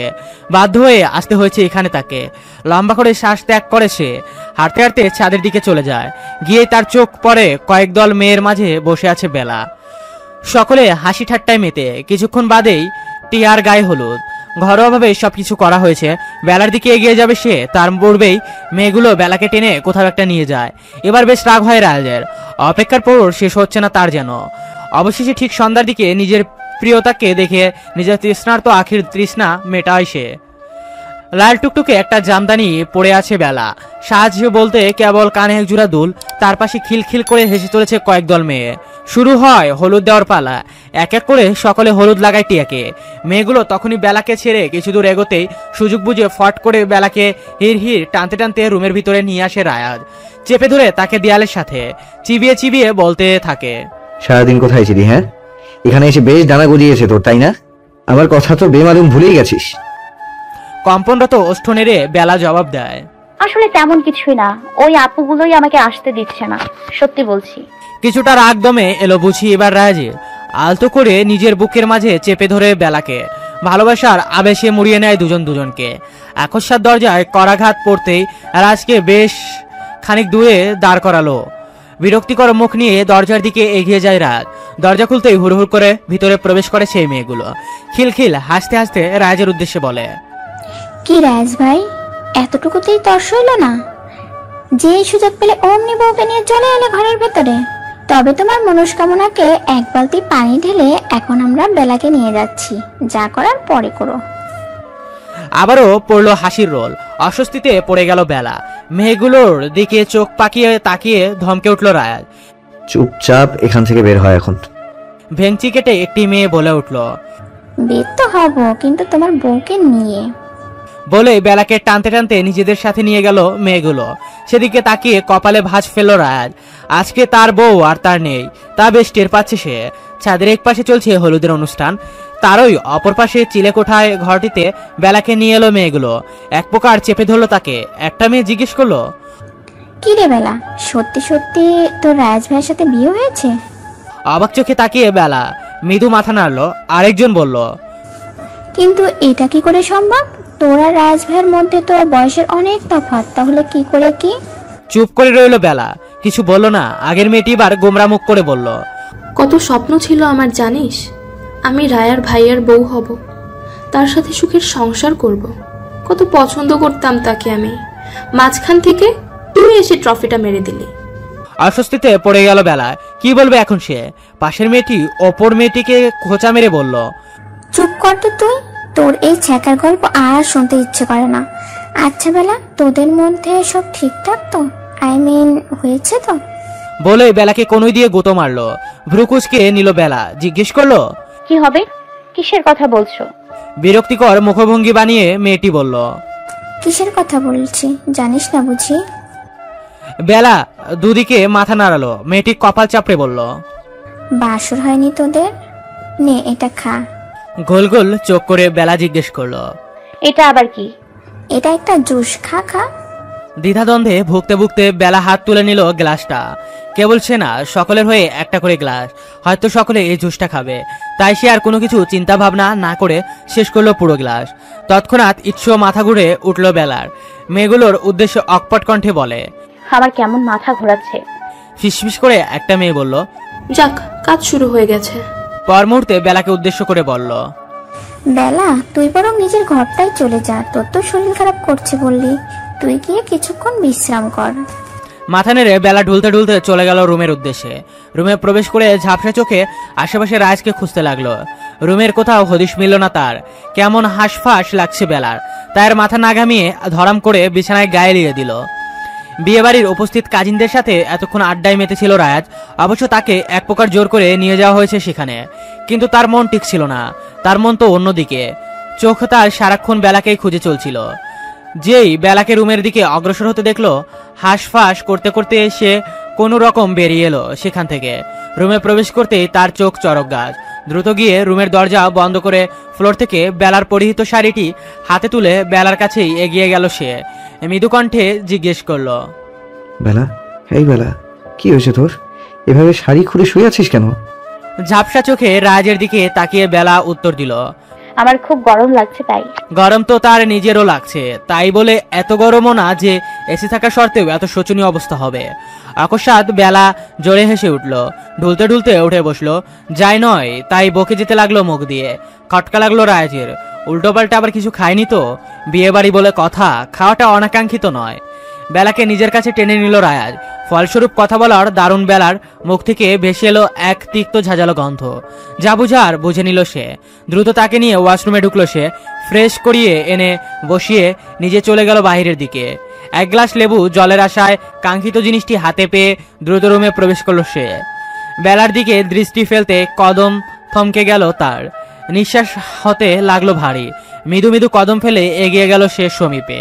সামনে এগোতেই তাকে এক প্রকার ঝাপটে ধরল বেলা। নেশা জড়ানো কণ্ঠে শোধালো, জানেন ওই আপুগুলো আমাকে কি জিজ্ঞেস করেছিল আমাদের বাসর হয়েছে কিনা, কিন্তু আমাদের তো হয়নি, তাই আমি নিষেধ করে দিয়েছি। বলেই মাথা নত করে কিছু একটা ভাবতে লাগলো। পর মুহূর্তে নিজ থেকে আবার বলে উঠল, কিন্তু কেন হয়নি, হওয়া উচিত, তবে আজকেই হোক, চলুন আমরা বাসর করি। এদিকে দিয়ে রাজের অবস্থা খারাপ। তার চোখ আটকে আছে বেলার পরিধেয় বস্ত্রের উপর। কি পড়ে আছে এই মেয়েটা, তার উপর তার এই উল্টাপাল্টা কথাবার্তা। নিজেকে আর কোনোভাবে দমানো যাচ্ছে না। এরই মাঝে বেলার রাজকে জোর করতে লাগলো, চলুন আজকে আমরা বাসর করেই ছাড়বো। কি হলো, বাসর আজকে হবেই হবে। নিয়ন্ত্রণের বাঁধ ভাঙলো এবার রাজের। ঘন হাসকি স্বরে সে বলল, তবে তাই হোক। সকালে ঘুম থেকে উঠে নিজেকে বিধ্বস্ত অবস্থায় বিছানায় আবিষ্কার করলো বেলা। চারপাশে চোখ বুলিয়ে খুঁজতে লাগলো রাজকে। মাথায় অজস্র যন্ত্রণা হচ্ছে তার। ব্যথায় এক প্রকার ফেটে যাচ্ছে যেন। মাথা চেপে ধরে উঠে বসলো সে। কিছুক্ষণ বসে থাকার পর চলে গেল ওয়াশরুমে ফ্রেশ হওয়ার জন্য। ফ্রেশ হয়ে নিচে নেমে এলো রাজের খোঁজে। লিডিং রুমে এক পাশে দাঁড়িয়ে রাজ। তার সামনে কালকের সেই মেয়েগুলো মাথা নিচু করে দাঁড়িয়ে। রাজের মুখভঙ্গি দেখে মনে হচ্ছে সে খুব রেগে আছে বর্তমানে। তার ওই সমীপে মেয়েগুলো মাথা নিচু করে কাচুমাচু করে যাচ্ছে। সেদিকে পা বাড়ালো সে। গিয়ে জিজ্ঞেস করলো, কি হয়েছে এখানে? বেলা কণ্ঠস্বর কর্ণহুরে পৌঁছতেই কিছুটা শান্ত হয়ে এলো যেন রায়াত। ফিরে তাকালো সে। মেয়েগুলোর দিকে এক প্রকার অগ্নিদৃষ্টি নিক্ষেপ করে এগিয়ে গেল বেলার দিকে। আলতো করে গাল স্পর্শ করে জিজ্ঞেস করলো, ঠিক আছিস তুই? কোনো সমস্যা হচ্ছে না তো? মাথা নাড়লো বেলা। কৌতূহল দৃষ্টি নিক্ষেপ করে জিজ্ঞেস করলো, আমার আবার কি হবে? দীর্ঘশ্বাস ত্যাগ করলো রাজ। এই মেয়ের দেখি কাল রাতের কথা কিছুই মনে নেই। সে বলল, না কিছু না, চল কিছু খেয়ে নিবি। রাতের বেলা খুব অল্প সংখ্যক মানুষের উপস্থিতিতে ঘরোয়াভাবে টিয়ার আকন্দ সম্পন্ন হলো। পুরোটা সময় বেলার এক হাত নিজের হাতের মুঠোয় বন্দি করে নিজের সাথে নিয়ে ঘুরেছে রায়াত। পরের দিন সকল মেহমান এক এক করে ছুটলো যার যার নিজাঙ্গিনায়। রায়াজরাও চলে এলো। দেখতে দেখতে কেটে গেল কয়েক মাস। এখনো বাড়ি থেকে তাদের সম্পর্কের কোনো স্বীকৃতি দেওয়া হয়নি। তবে মনে মনে সকলেই মেনে নিয়েছে সবটা। এখন কেবল মুখে স্বীকার করাই বাকি বইকি। বর্তমানে নিঃশহরে নেই রাজ। ব্যবসায়িক কাজে ছুটছে হয়েছে তাকে চট্টগ্রাম। ফিরবে সে কয়েকদিন পর। সকালে টেবিলে বসে নাস্তা খাচ্ছিল বেলা। অকস্মাৎ তার গা কেমন গুলিয়ে এলো। বমি হবে বুঝি। সত্তর উঠে দাঁড়ালো সে। দৌড়ে বেসিনের সামনে গিয়ে গড়গড় করে বমি করে দিল। মেয়ের আচমক বমি করতে দেখে ঘাবড়ালেন রুমি রওশন। ছুটিয়ে গেলেন মেয়ের কাছে। মাথায় হাত চেপে ধরে রইলেন। ক্লান্ত বেলা ভরসার এক স্থল পেয়ে নিজেকে সম্পূর্ণ ভার ছেড়ে দিল মায়ের উপর। মেয়েকে নিয়ে তিনি নিজের রুমে এলেন। বিছানায় শুয়ে দিলেন। জিজ্ঞেস করলেন, কি হয়েছে? এমন বমি করলি কেন হঠাৎ? উল্টো পাল্টা কিছু খেয়েছিস কি? ক্লান্ত কণ্ঠে বেলা উত্তর দিল, না তেমন কিছু খাইনি, কয়েকদিন ধরেই এমন বমি বমি হচ্ছিল। বেলার কথার সমাপ্তি ঘটতে এবার মেয়ের দিকে সন্ধিহান দৃষ্টি নিক্ষেপ করলেন রুমি রওশন। মেয়ে তার এমনিতেই যা পাকা পেকেছে, কাউকে না জানিয়ে বিয়ে করে নিল। এবার না জানি সন্দেহ হলো তার। তাই নিজের কাছে থাকা প্রেগন্যান্সি কিট মেয়ের হাতে ধরিয়ে দিয়ে বললেন, নে টেস্ট কর। ভ্রুকুচকে সে জিজ্ঞেস করলো, কি এটা? ধমকে উঠলেন রুমি রওশন। কিসের টেস্ট আর এটা কিভাবে ব্যবহার করে আমি জানি না। মাথায় হাত দিয়ে বসে আছেন রুমি রওশন। এইটুকুন একটা বাচ্চা মেয়ে কিনা আরেক বাচ্চার মা, কথা ভাবতেই মাথা ঘুরে উঠলো ওনার। ইচ্ছে করছে চাপড়ে গাল লাল করে দিতে। বয়স কতই বা হবে, কেবল 17। এই বয়সে আরেকটা প্রজন্মকে নিজের মধ্যে নিয়ে ঘুরছে এই মেয়ে। রাগে হিতাহিত জ্ঞান হারিয়ে তিনি বেলার গালে সর্বশক্তি প্রয়োগ করে দিলেন এক চর। 2 দিন বাদে ফেরার কথা হলেও আজকে ফিরেছে রায়াত। নিজের ছোট্ট বউকে রেখে এতদিন অদূরে থাকতে তার মন টিকে নেই, তাই দ্রুত কাজ সেরে ফিরে এসেছে সে। নিজের রুমে ফ্রেশ হয়ে সে বেলার রুমের উদ্দেশ্যে পা বাড়ায়। রুমের মধ্যে আশেপাশে কোথাও তাকে দেখতে না পেয়ে কপাল কুঁচকে নেয় সে। কিছু দূর এগোতেই ছোট মায়ের রুমের ভিতর থেকে শোরগোল শব্দ শুনতে পায়। কৌতূহলবশত সেদিকেই এগোয় সে। কিছু বাক্য নিজের কর্ণকুরে পৌঁছাতেই থমকে যায় যেন তার পা জোড়া। রুমি রওশনের রুমে উপস্থিত বাড়ির সকলে। ডক্টর বেলাকে চেক আপ করছে। চৈতন্য হারিয়ে বিছানায় পড়ে বেলা। চেক আপ শেষে ডক্টর সকলের উদ্দেশ্যে বলল, শি ইজ প্রেগনেন্ট। এই অবস্থায় মাথা ঘুরে পড়ে যাওয়া খুবই নর্মাল একটা বিষয়, তাই ঘাবড়ানোর কিছু নেই। খেয়াল রাখবেন তার। আজ আমি আছি, আর কোনো প্রয়োজন পড়লে ডাকবেন। ডাক্তারের কথা শুনে উপস্থিত সকলের চোখ বেরিয়ে আসার উপক্রম। পর মুহূর্তে সকলে নিজেদের সামলে নেয়। খুব স্বাভাবিকভাবেই নেয় বিষয়টা। দরজার সামনে দাঁড়িয়েছিল রায়াজ। ধীরে ধীরে কদম ফেলে সে এগিয়ে আসে ভিতরে। রায়াজকে এই সময় ঢাকায় দেখে সকলে অবাক হয় বইকি। নিজেদের ধাতস্থ করে এক এক করে সকলে বেরিয়ে যায় রুম থেকে। বেলার পাশে গিয়ে বসে রায়াজ। আলতো করে নিজের হাতের মুঠোয় আগলে নেয় বেলার ডান হাত। হাতের পাতায় নিজের অস্ত্র স্পর্শ করে। মৃদু কম্পিত হয় বেলার চোখের পাতা। কিয়ৎকাল ব্যয় হতেই চোখ মিলে তাকালো সে। রাজকে নিজের নিকটবর্তী দেখে চমকায় বেশ। বিস্মিত কণ্ঠে জিজ্ঞেস করে, আপনি? মৃদু হাসে রাজ। খাটের কার্নিশে আছুয়া হয়ে বেলাকে নিজের বুকে টেনে নেয়। রাজের হৃদস্পন্দন মনোযোগ সহকারে শুনতে লাগে বেলা। আবারও জিজ্ঞেস করে, বললেন না? মন ঠিক ছিল না, তাই ছুটে এলাম। আর এসেই এত সুখময় বার্তা কর্ণপাত হবে ভাবিনি। মন খারাপের ভঙ্গিতে বেলা বলল, সুসংবাদ কোথায়? আমি তো অসুস্থ হয়ে পড়েছি। এটা বুঝি আপনার কাছে সুখবর হলো? তোর এই অসুস্থতার মাঝে এক বিশাল সুখ নিমজ্জিত। অবাক চোখে তাকিয়ে বেলা জিজ্ঞেস করে, কি সেটা? বেলার কোলে মাথা রেখে তার উদরে মাথা গুজিয়ে দিল রাজ। উত্তর করে, এখানে সেই সুখ লুকায়িত। নতুন মেহমানদের আগমন ঘটছে। আপনা আপনি বেলার চোখ বেয়ে গড়িয়ে পড়লো এক ফোঁটা অশ্রু। কম্পন্ত কণ্ঠে জিজ্ঞেস করলো, সত্যি? বেলার কপালে নিজের ওষ্ঠের সিক্ত স্পর্শ এঁকে দিয়ে রাজ উত্তর দেয়। তৎক্ষণাৎ রাজের বক্ষস্থলে মুখ গুজল বেলা।